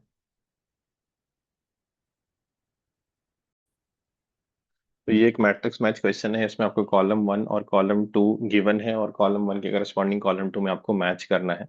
और इसमें ऑप्शंस नहीं गिवन है, कई बार ऑप्शंस भी गिवन होते हैं कि फर्स्ट ऑप्शन में ए बी सी डी का ये है, सेकंड ऑप्शन में ये है। फिर वहां से हम किसी 2 या 3 को सॉल्व करके या एक को सॉल्व करके कई बार हम कर सकते हैं। बट अगर ऑप्शन ही नहीं दिया है तो आपको चारों को सॉल्व करना ही पड़ेगा, और अकॉर्डिंगली उसके करस्पॉन्डिंग आंसर मार्क करना पड़ेगा। तो हम लोग एक एक करके कर लेते हैं। पहला पार्ट है, आपके पास वेक्टर ए है, वेक्टर बी है, वेक्टर सी है, ये ट्रायंगल फॉर्म कर रहे हैं। तो internal angle of triangle A and B चाहिए। तो इसका मेथड एक ये हो सकता है कि आप पहले समझें कि ट्रायंगल जो फॉर्म कर रहा है उसमें ए प्लस बी प्लस सी 0 है, या ए plus B equal to c है। तो इन दोनों वेक्टर को जैसे ही ऐड करेंगे तो आपको सी मिल जाएगा। इसका मतलब a plus b is equal to c है। तो पॉसिबल ओरिएंटेशन आप कैसे ढूंढ रहे होंगे, मान लीजिए एक ट्रायंगल आप बना लीजिए यहाँ पे, कुछ इस तरह से एक ट्रायंगल आप बना लीजिए। आप एक्यूट ऑब्ट्यूज जैसा भी बनाना चाहे बना सकते हैं, फिलहाल मैं ऑब्ट्यूज ही बना लेता हूँ, आप चाहे तो एक्यूट भी बना सकते हैं। तो अभी इन्होंने बोला कि a plus b is equal to c है, मतलब कहीं ना कहीं ये तीनों vector triangle law of addition को फॉलो कर रहे हैं। तो वेक्टर ए मेरा अगर इस तरह से है, वेक्टर बी इस तरह से है, तो ट्रायंगल लॉ ऑफ एडिशन के रिजल्ट से वेक्टर सी हमारा इस तरफ हो जाएगा। अभी हमें क्या चाहिए, we need the internal angle of triangle between A and B. A and B के बीच का एंगल, बट इंटरनल एंगल चाहिए, ये वाला ट्रायंगल के अंदर वाला एंगल चाहिए। हमें पता होता है कि दो वेक्टर के बीच का जब हम एंगल निकालने जाते हैं ना, तो वो वाला एंगल देता है जब वो दोनों वेक्टर कोइनिशियल है। तो क्या ये ए और बी इस पोजीशन में कोइनिशियल है? नहीं, आपको ए को एक्सटेंड करना पड़ेगा, या फिर बी को इस तरफ लेना पड़ेगा, माइनस बी की तरफ लेना पड़ेगा। तो ए को ही एक्सटेंड कर लें तो यहाँ से कोइनिशियल हो जाएगा। नहीं, बी को माइनस बी करने से भी कोइनिशियल नहीं होगा, ए को ही एक्सटेंड करना पड़ेगा। तो ये आपका ए है, ये वाला एंगल आपको देगा ए और बी के बीच का एंगल, जैसे आप डॉट प्रोडक्ट से निकालेंगे। बट हमें ये एंगल चाहिए, अंदर वाला एंगल चाहिए। तो डॉट प्रोडक्ट से निकाल लीजिए, मान लीजिए ये एंगल अल्फा है, तो आपको 180 minus alpha will give the required answer. तो एंगल बिटवीन टू वेक्टर्स आप कैसे निकालते हैं, A dot B by magnitude of A into magnitude of B. तो यहाँ से जो एंगल मिलेगा वो एंगल वो वाला एंगल होगा जिसमें कि ए और बी को इनिशियल होंगे, उनका इनिशियल पॉइंट सेम रहेगा। तभी ये डॉट प्रोडक्ट वाला एंगल हमें मिल पाता है। तो ए डॉट बी करिए, इन दोनों का डॉट प्रोडक्ट आपने किया तो j with j will be -1 and k with 3। इन दोनों वेक्टर का मैग्नीट्यूड कितना है, √1 + 3 4, √2, √4 इज 2, तो 2 × 2 हो गया। तो 2/4 1/2 हो गया। अल्फा की वैल्यू 60 डिग्री हो गई, बट ये बाहर वाला एंगल है, तो अंदर वाला एंगल हमारे पास कितना हो जाएगा, 120 डिग्री हो जाएगा, 2π/3 हो जाएगा। तो ए का क्यू हो जाएगा आपका आंसर। अब इसको करने का दूसरा मेथड ये भी हो सकता है कि और जब भी हमारे पास एंगल ऑफ ट्रायंगल चाहिए होता है और तीनों साइड लेंथ मालूम होता है, क्योंकि साइड लेंथ तो हमें मालूम है ना अगर वेक्टर गिवन है तो, isn't it? Magnitude of A is 2, magnitude of B is 2, जो हमने भी यूज भी किया जस्ट। और मैग्नीट्यूड ऑफ सी भी हम निकाल सकते हैं, दिस इज इक्वल टू 2√3। तो अगर हमें साइड लेंथ गिवन है तो हम कोसाइन रूल भी यूज कर सकते हैं फॉर फाइंडिंग दिस। और कोसाइन रूल की बेनिफिट ये है कि इसमें हमें पोजीशन से कोई मतलब ही नहीं है। मान लीजिए ये अंदर वाला एंगल थीटा है, तो हम बस साइड लेंथ की हेल्प से निकाल सकते हैं। वेक्टर की इस पोजीशन में हमें कोई मतलब ही नहीं है उससे। तो ये वाले सामने वाले साइड लेंथ का स्क्वायर आप सबट्रैक्ट करेंगे, तो ये 2√3 का स्क्वायर 12 हो गया। बाकी दोनों का स्क्वायर का आप एडिशन करेंगे तो 4 + 4 हो गया। और 2 इंटू इन दोनों साइड का प्रोडक्ट करेंगे। मतलब बेसिकली हम लोग ऐसे बोल रहे हैं कि a² + b² minus c² divided by 2ab, जो कि कॉस ऑफ सी है क्योंकि ये वेक्टर सी के अपोजिट वाला एंगल है। तो कॉस सी निकालने के लिए हम लोग कोसाइन फार्मूला भी यूज कर सकते हैं। तो यहाँ से आपके पास क्या आंसर आ जाएगा, 8 - 12 -4 डिवाइड बाई 8, तो -1/2 हो गया। तो थीटा की वही वैल्यू आ गई जो आपको चाहिए थी। डायरेक्टली आपको इंटरनल एंगल मिल जाता है कोसाइन फार्मूला की हेल्प से। और इसमें वेक्टर की पोजीशन से कोई मतलब ही नहीं, साइड लेंथ से डायरेक्ट आंसर आ जाता है। दूसरा पार्ट इसका है कि जब आप इंटीग्रेट कर रहे हैं a to b f(x) dx -3x dx, तो आपको इसका आंसर मिल रहा है a² - b²। तो आपको बताना है कि f(π/6) कितना हो। तो ये 3x का इंटीग्रेशन तो काफी इजीली किया जा सकता है। a to b f(x) dx इसको ऐसे ही रख लीजिए। 3x का इंटीग्रेशन करेंगे तो 3x² 2 हो जाएगा। इसमें लिमिट हम रख देंगे a to b, और इधर आपका a² - b² थोड़ा देर के लिए। तो जैसे आप लिमिट रखेंगे ये हो जाएगा 3/2 b² - a²। उसको आप उधर ले जाके ट्रांसपोज कर दीजिए। ये वाला पार्ट अभी ऐसे ही रखिए, f(x) dx a to b। और इधर आपका हो गया 3/2 b² - a² plus a² - b²। तो a² - b² तो b² - a² का नेगेटिव है। तो इसका मतलब आपको ये मिल रहा है कि a to b f(x) dx is equal to 3/2 -1 is 1/2, 1/2 b² - a²। अब इसको देखने का एक नजरिया ये हो सकता है कि आप समझ सकते हैं कि ये x²/2 की वैल्यू ही है जब आप अपर लिमिट को b और लोअर लिमिट को a रख रहे हैं। क्योंकि इस इंटीग्रेशन में अपर लिमिट आपको b रखना है, लोअर लिमिट a रखना है। तो ये जो एक्सप्रेशन है वो कुछ और नहीं बल्कि x²/2 ही है। इसका मतलब f(x) का इंटीग्रेशन करने पे x²/2 आता होगा। तो f(x) x²/2 का डिफरेंशियल हो जाता होगा जो कि x है। तो ये एक ऑब्जर्वेशन से निकाल सकते हैं। दूसरा आप ये कर सकते हैं कि आप न्यूटन लेबनीज रूल यूज कर सकते हैं, डिफरेंशिएट कर सकते हैं दोनों side with respect to b या विथ रिस्पेक्ट टू a। फिलहाल मैं विथ रिस्पेक्ट टू b कर लेता हूँ। तो जैसे ही आप डिफरेंशिएट करेंगे with respect to b on both side, तो आपको क्या मिलेगा, f(b), हम अपर लिमिट को रखते हैं यहाँ पे वेरिएबल ऑफ इंटीग्रेशन की जगह पे, तो f(b) हो गया। b का डेरिवेटिव 1 हो गया क्योंकि हम b के रेस्पेक्ट डिफरेंशिएट कर रहे हैं। a को हम कांस्टेंट मान लेंगे। इधर भी आपका b² का डेरिवेटिव 2b हो गया और बाई 2 करने पे b हो गया। तो f(b) is B this way also, you're getting f(x) is x। तो f(π/6) जो आपको पूछा जा रहा है वो π/6 ही हो जाएगा। तो π/6 कौन से ऑप्शन में प्रेजेंट है आपका, बी में। तो बी का आपका, सॉरी, पी में। तो बी का आपका p हो गया। Then next is π² by ln 3 and 7/6 से π/6 sec of πx. So let's integrate this π² by ln 3 and integration of sec πx 7/6 से π/6। तो ये इंटीग्रेशन हमें परफॉर्म करना है sec of πx dx का। तो यहाँ पे आप क्या कर सकते हैं, एक इंटीग्रेशन का फॉर्मूला यूज कर सकते हैं कि integration of sec theta is equal to ln mod sec theta plus tan theta. ये एक इंटीग्रेशन होता है। और आप चाहें तो इसका दूसरा वर्जन भी यूज कर सकते हैं, which is tan of π/4 plus θ/2। कुछ और फॉर्म होते हैं जैसे सीक प्लस tan की जगह सीक माइनस tan भी लिख सकते हैं, बट बाहर में आपको नेगेटिव रखना पड़ेगा। तो I be using the second form, आप चाहें तो फर्स्ट फॉर्म भी यूज कर सकते हैं। अब इसमें ये देखना है कि पाई एक्स है, ये तो आप पाई एक्स को टी मान लीजिए, या फिर आपको पता होता है कि अगर एक्स का कुछ कॉन्स्टेंट है उससे डिवाइड करना है तो आप वैसे भी कर सकते हैं। तो फिलहाल मैं वो वाला यूज कर रहा हूँ कि अगर एफ एक्स का इंटीग्रेशन जी एक्स है तो F of X plus B का G of X plus by A हो जाएगा। एक्स के ऑप्शन से हम डिवाइड करेंगे तो π² by ln 3, और यहाँ पे आप एक्स के ऑप्शन से डिवाइड कर लीजिए, 1/π हो गया। और सीक थीटा का लॉन मॉड tan ऑफ π/4, तो tan ऑफ π/4 प्लस θ/2, मतलब जो भी इनपुट है दैट/2, तो π(x/2) हो गया। और आप लिमिट इसमें रख दीजिए 7/6 से π/6। तो इसमें लोअर लिमिट बड़ा है, अपर लिमिट छोटा है, बट कोई बात नहीं, अकॉर्डिंगली ही आंसर हमें मिलेगी। पाई पाई कैंसिल कर दीजिए तो आपको वैल्यू मिल रही है π/ln 3 इंटू लॉन मॉड टान ऑफ, अगर आप रेडियन में कंफर्टेबल है तो बहुत अच्छा था, डिग्री में भी जा सकते हैं, फिलहाल मैं रेडियन में ही रख लेता हूँ। π/4 आप 5/6 रख रहे हैं, तो 5/6 इंटू π/12 मतलब 5π/12 12 हो जाएगा, ये आपका अपर लिमिट के करस्पॉन्डिंग हो गया।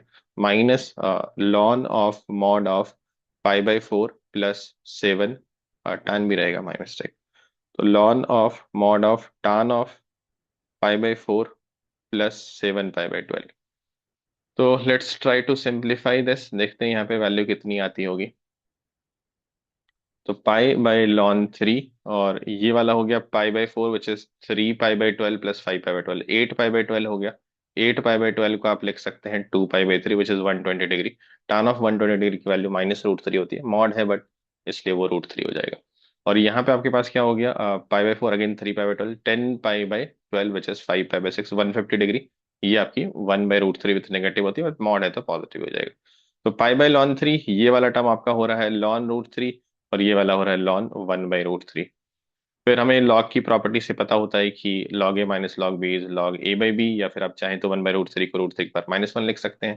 तो जैसे भी करना चाहें, मैं फिलहाल log A minus log B use करना चाहूंगा, तो लॉग a/b हो जाएगा √3/1/√3, तो 3 ही होगी। तो ln 3 कैंसिल, और you will get the answer S pi for this part. तो एक बार देख लेते हैं सी का पाई है क्या, एस, यस, तो सी का S pi is the right answer. Last question है कि maximum value of mod of argument of 1/1 - z for mod z equal to 1। तो यहाँ पे आपको एक चीज गिवन है कि मॉड z 1 है, तो मॉड z 1 है, इसका मतलब इस तरह के कॉम्प्लेक्स नंबर को हम यूनी मॉडुलर कॉम्प्लेक्स नंबर बोलते हैं।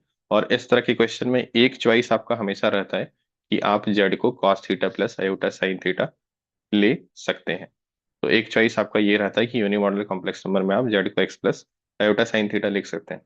यहाँ पे आपको करना क्या है, आर्गुमेंट ऑफ 1/1 - z को मैक्सिमाइज करना है, मिनिमाइज करना है, मैक्सिमम वैल्यू चाहिए होगी आपको, ठीक है।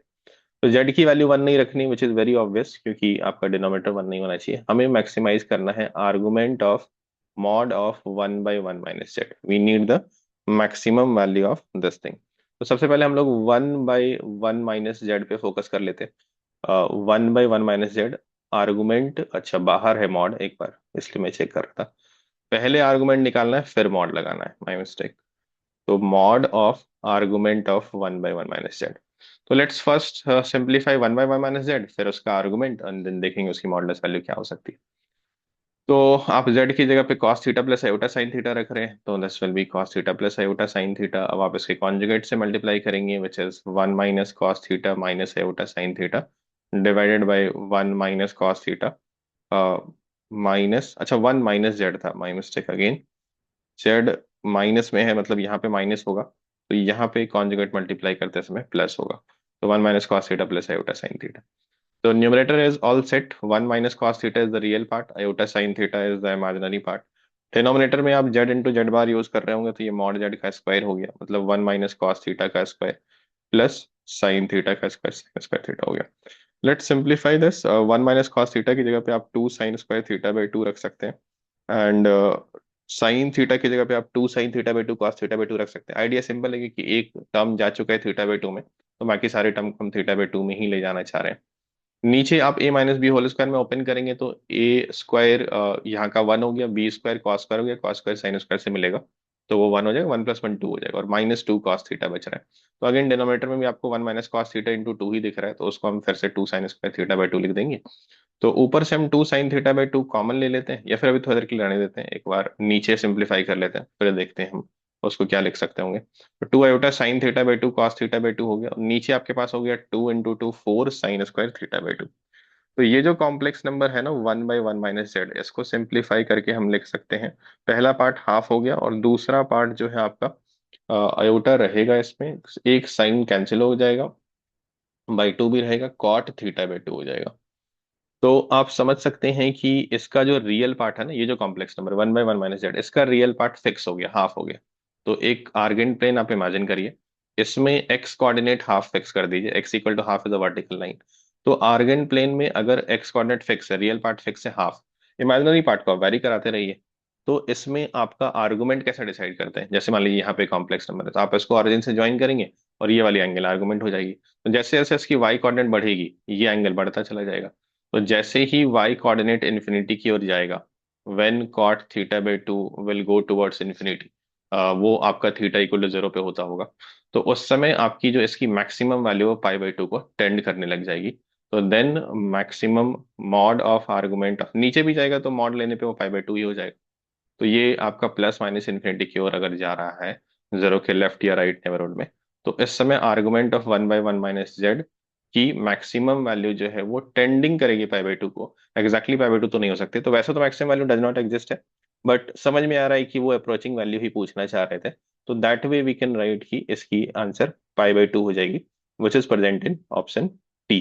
तो टी π/2 इसका आंसर हो गया डी का। वैसे तो आंसर आ गया इसका, लेकिन इसको करने का एक और अप्रोच हो सकता है हमारे पास कि हम इसको कैसे विजुलाइज करें। Method two for option number D. हमें पता है कि मॉड जेड आपका 1 है, और आपको ये भी पता है कि 1/1 - z की ओर आपको फोकस करना है। तो let's call this complex number as something else, may be u. आप इसको बुला लीजिए। अब आप क्या करिए, क्रॉस मल्टीप्लाई करिए। तो 1/u इधर आ गया और 1 - z हो गया। तो यहाँ से आपको z की वैल्यू क्या मिल रही है, z is equal to 1 - 1/u, and that can be written as u - 1/u। आपको मॉड ऑफ z 1 गिवन है, राइट? तो आप दोनों तरफ मॉडुलस ले लीजिए। तो mod of z is equal to mod of u - 1/u, and that is 1। तो इसका मतलब आपको ये पता चला कि mod of u - 1 is equal to mod of u।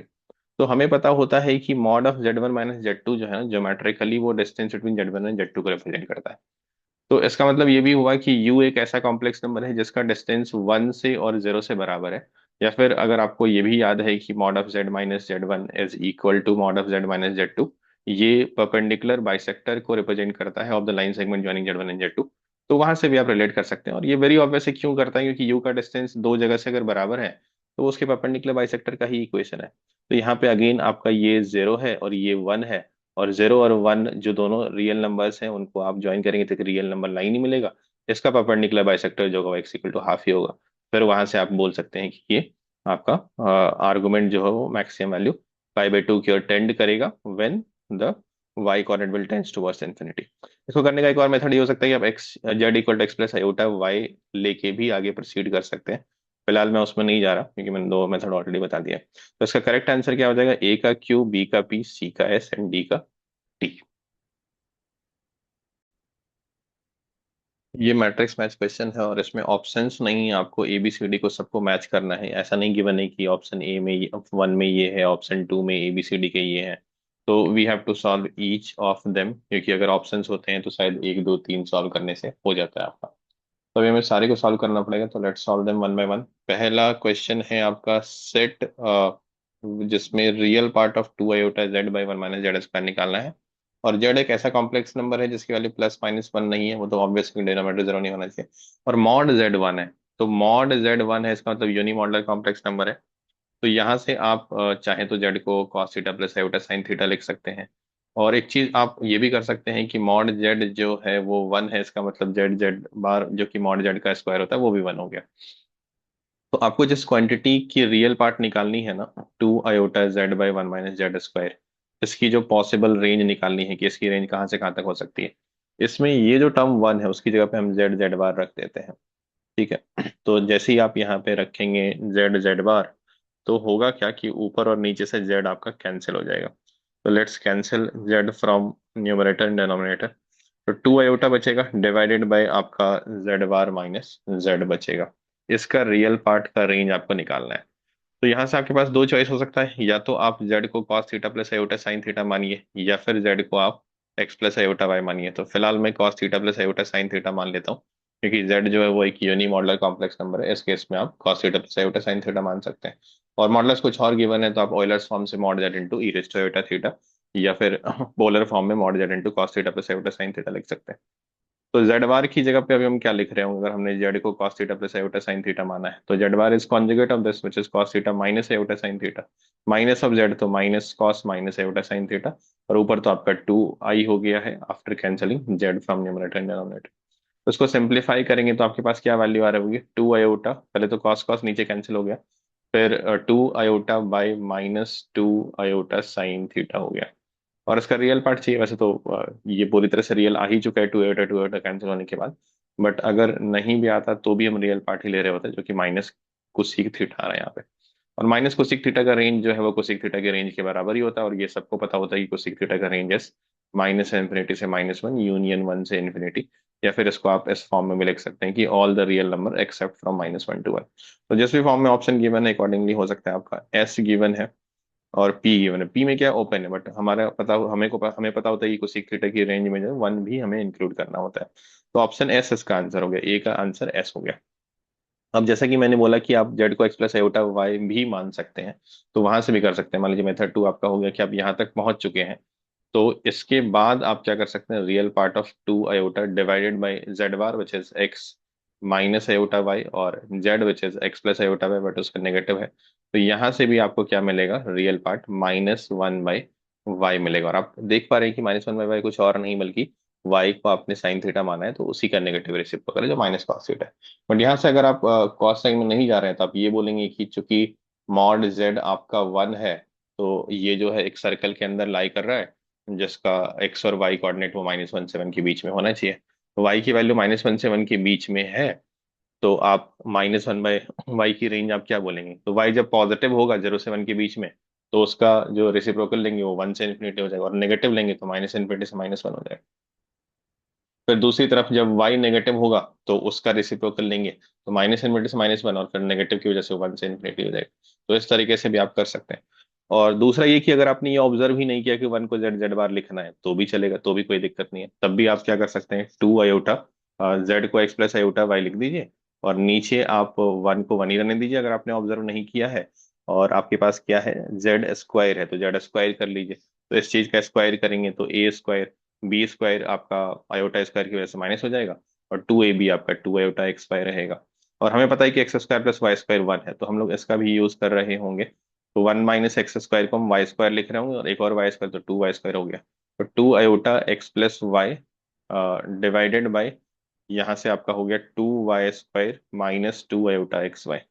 हम लोग क्या करते हैं कि मल्टीप्लाई कर देते हैं इसको, तो पहला टर्म हो गया 2 आयोटा x और दूसरा टर्म हो गया -2y, और नीचे आपके पास 2y आई थिंक कॉमन आ रहा है, या फिर -2y कॉमन ले लीजिए तो आपको, या -y कॉमन ले लीजिए तो एग्जैक्टली सेम ऊपर वाला हो जाएगा।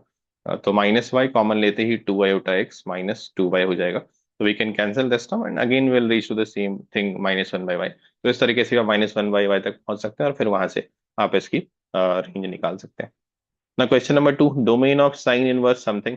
तो हमें पता होता है कि अगर आपको domain of sine inverse let say u निकालना है, तो आप क्या बोलेंगे कि यू की जो वैल्यू हो -1 से 1 के बीच में होनी चाहिए। साइन इनवर्स तभी डिफाइंड होता है जब उसका इनपुट 1 से 1 के बीच में होता है। तो इसको आप ऐसे बोल सकते हैं कि मॉड यू जो है 1 से छोटा होना चाहिए, स्क्वायर करेंगे तो u square should be less than equal to 1, मतलब u square -1 is less than equal to 0। तो आप इसको डायरेक्टली एज अ रिजल्ट भी याद रख सकते हैं कि अगर साइन इनवर्स यू को डिफाइन करना है तो input -1 into input +1 is less than equal to 0 कर लेना है।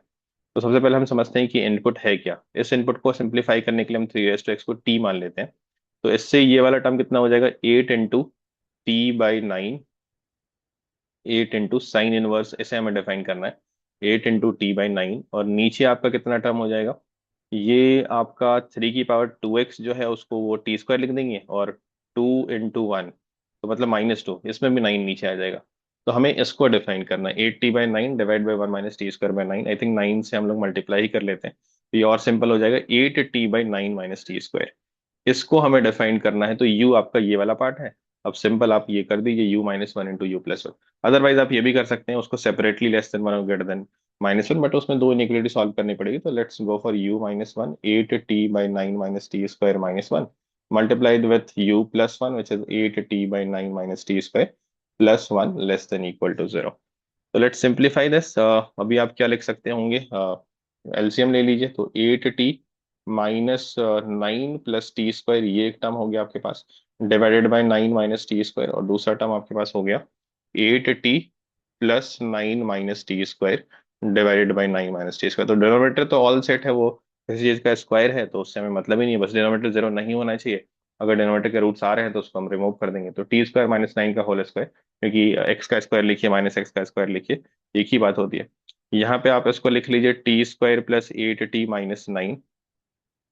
इसमें लीडिंग का ऑप्शन नेगेटिव है, तो आप चाहें तो -1 से दोनों साइड मल्टीप्लाई कर सकते हैं। तो जैसे आप -1 से यहाँ पे मल्टीप्लाई करेंगे तो ये t² -8t -9 हो जाएगा, बट हमें पता है नेगेटिव से मल्टीप्लाई करने पे इनइक्वलिटी भी रिवर्स होती है, तो ग्रेटर देन इक्वल टू 0 हो जाएगा। Now you can easily factorise them. 1 इसका एक रूट दिख रहा है आपको, तो t-1 t+9 by splitting the middle term. इसमें आपको -1 एक रूट दिख रहा है, तो इसको आप t+1 t-9 लिख सकते हैं। नीचे तो आपका ऑल सेट है, आप चाहें तो इसको ऐसे भी ब्रेक कर सकते हैं a² - b² पे। तो t-3 t+3 ये t² - 9 की वैल्यू हो जाएगी, स्क्वायर है तो दोनों पे स्क्वायर आ जाएगा, ग्रेटर देन इक्वल टू 0 हो गया आपके पास। आप वेवी कर्व यूज कर लीजिए। तो when will be using wavy curve, will locate the roots. तो रूट्स लोकेट करेंगे तो आपका सबसे छोटा रूट -9 है, देन यू विल हैव -1 1 और आपके पास 9 आ जाएगा। इन रूट्स को -3 और 3 को आप चाहें तो लोकेट कर सकते हैं, नहीं भी लोकेट करना चाहें तो नहीं भी लोकेट कर सकते हैं, बट हाँ ये याद रखना पड़ेगा कि टी की वैल्यू +-3 नहीं हो सकती। और सबसे इंपॉर्टेंट कि आपने 3 को टी माना है, तो आपको पता होना चाहिए कि टी तो हमेशा पॉजिटिव ही है, तो इन वाले का तो वैसे भी कोई मतलब नहीं है। अब आप टी की वैल्यू कुछ रख लीजिए 9 से बड़ा, और लीडिंग ऑप्शन चूंकि पॉजिटिव है तो पॉजिटिव से स्टार्ट होगा। फिर आप साइन चेंज करेंगे, 3 वाले में तो खैर इवन पावर है तो यहाँ पे साइन क्या ही चेंज करेंगे। फिर आप चाहें तो 0 का बाउंड्री लाइन दे सकते हैं कि टी की वैल्यू 0 से बड़ी ही होनी चाहिए। तो इधर आपको मिल गया पॉजिटिव। तो आप क्या चाहते हैं, पॉजिटिव चाहते हैं तो एक 0 से 1 मिल गया, और एक 9 से इन्फिनिटी मिल गई। राइट, ये 3 आपको रिमूव करना था, बट वो इंटरवल में हम है ही नहीं, तो उसको वैसे भी हम लेंगे ही नहीं, तो रिमूव क्या ही करेंगे। तो 0 से 1, बट ये किसकी वैल्यू है, टी की वैल्यू है, 3 रेज टू एक्स की वैल्यू है। तो 3 raise to x is from 0 to 1, ये एक आपको मिल गया। और दूसरा मिल गया आपको 3 raise to x is from 9 to infinity, मतलब ग्रेटर देन इक्वल टू 9 बोल सकते हैं आप। तो 3 रेज टू एक्स की वैल्यू 0 कब होगी, जब नेगेटिव इन्फिनिटी की ओर जा रहा होगा एक्स, और इसकी वैल्यू 1 कब होगी, जब 0 की ओर जा रहा होगा। तो एक मिल गया आपको -∞ से 0, और 3 रेज टू एक्स 9 कब होगा, जब 2 की एक्स की वैल्यू 2 होती होगी। तो -∞ से 0 एंड 2 से इन्फिनिटी, ये देख लेते हैं एक बार कहाँ पे आंसर में है हमारे पास। -∞ से 0, 2 से इन्फिनिटी, ये टी है, तो बी का आपका आंसर टी हो गया। कहीं पे और इस तरह का ऑप्शन था, नहीं था, तो बी का आंसर टी हो गया। Now will go for this c वाला पार्ट। एफ थीटा ये एक डिटर्मिनेंट वैल्यू है, और हमें थीटा की वैल्यू चाहिए सच दैट कि 0 से π/2 तक जाता हो। अच्छा, एफ थीटा की वैल्यू चाहिए, एफ थीटा का रेंज चाहिए, और थीटा 0 से π/2 तक जाता हो। ठीक है, तो इसको करने का एक तरीका तो ये है कि आप डायरेक्टली ओपन ही कर लीजिए डिटर्मिनेंट, और दूसरा कि हमें दिख रहा है कि ये दोनों ऐड करेंगे 1 - 1 तो भी 0 हो जाएगा, ये दोनों ऐड करेंगे तो भी 0 हो जाएगा, तो हम लोग R1 changes to R1 + R3 कर सकते हैं, या R3 changes to R3 + R1 कर सकते हैं। तो एक बार हम लोग इसको कर लेते हैं, R1 changes to R1 + R3 कर लेते हैं, तो ऊपर 0 0 1 हो जाएगा, और नीचे यहीं से हम लोग देख ही जाएगा यहाँ से, तो 0 0 1 हो गया। फिर हमें इसको मल्टीप्लाई ही करना है, tan² θ + 1, तो बहुत सिंपल, ये tan² θ + 1 आ रहा है, और इसमें हम लोग इसको सिंप्लीफाई कर लेते हैं। अच्छा, ये ऐड किया था तो 1 भी चेंज होगा ना, यहाँ पे ये वाला एलिमेंट 1 + 1 2 हो जाएगा, तो 2 × 1 + sin² θ हो जाएगा। एफ थीटा आपका आ गया, जो कि आप डायरेक्ट एक्सपेंड करके भी निकाल सकते हैं, और R1 + R3 में से तो बहुत आसानी से आ ही जाएगा। एफ थीटा की वैल्यू होगी 2 × 1 + tan² θ। 1 + sin² θ सबको पता होता है कि sec² θ होता है, और sec² θ की जो वैल्यू होती है वो 1 से बड़ी होती है, तो this is greater than equal to 2। तो इस वाली का रेंज आपका 2 से इन्फिनिटी हो गया। 2 से इन्फिनिटी किसी ऑप्शन में है तो वो सही हो जाएगा आपका। 2 से infinity is present in are वाला पार्ट, तो सी का आर हो गया, ये भी सही हो गया आपका। फिर F x equal to x⁵3/2 3x - 10 x is greater than equal to 0, F x increasing है, तो इसको इंक्रीज इंटरवल चेक करना है हमें, है ना, ये कौन से इंटरवल में इंक्रीज करता हो ये हमें चेक करना है। तो लेट्स फर्स्ट राइट की एफ एक्स है क्या आपके पास, तो F x is given as x⁵3/2 × 3x - 10। एक तो ये है कि आप प्रोडक्ट रूल डायरेक्टली यूज कर लीजिए, दूसरा आप इसको पहले मल्टीप्लाई कर दीजिए, फिर आप यूज करिए पावर रूल। तो मैं मल्टीप्लाई ही कर लेता हूँ, आप चाहें तो प्रोडक्ट रूल भी डायरेक्टली यूज कर सकते हैं। तो यहाँ पे हमने मल्टीप्लाई कर लिया, अब हम इसको डिफरेंशिएट करेंगे टू गेट द आइडिया कि ये कहाँ इंक्रीज डिक्रीज करता होगा। तो x⁵n का जो डिफरेंशियल होता है वो n × x⁴n - 1 होता है, इस फॉर्मूला को हम यूज करेंगे। तो आपके पास ये वैल्यू कितनी आती होगी, ये आपके पास हो गई 15/2 x⁵3/2, एंड माइनस में आपके पास हो गया 10 × 3 30/2 15 x⁴1/2। तो यहाँ से आप 15/2 x⁴1/2, जिसको √x बोलते हैं, वो कॉमन ले सकते हैं, तो यहाँ से x बचेगा और यहाँ से आपके पास 2 बचेगा। √x तो हमेशा ग्रेटर देन इक्वल टू 0 होता ही है, और इसकी वजह से भी हमें x ग्रेटर देन 0 गिवन था, कि अदरवाइज ये डिफाइंड ही नहीं होता। तो 2 is one of the critical point, 2 से बड़ी वैल्यू लेंगे तो पॉजिटिव, छोटी लेंगे तो नेगेटिव, हमें इंक्रीजिंग इंटरवल चाहिए था, तो 2 से इन्फिनिटी हो गया।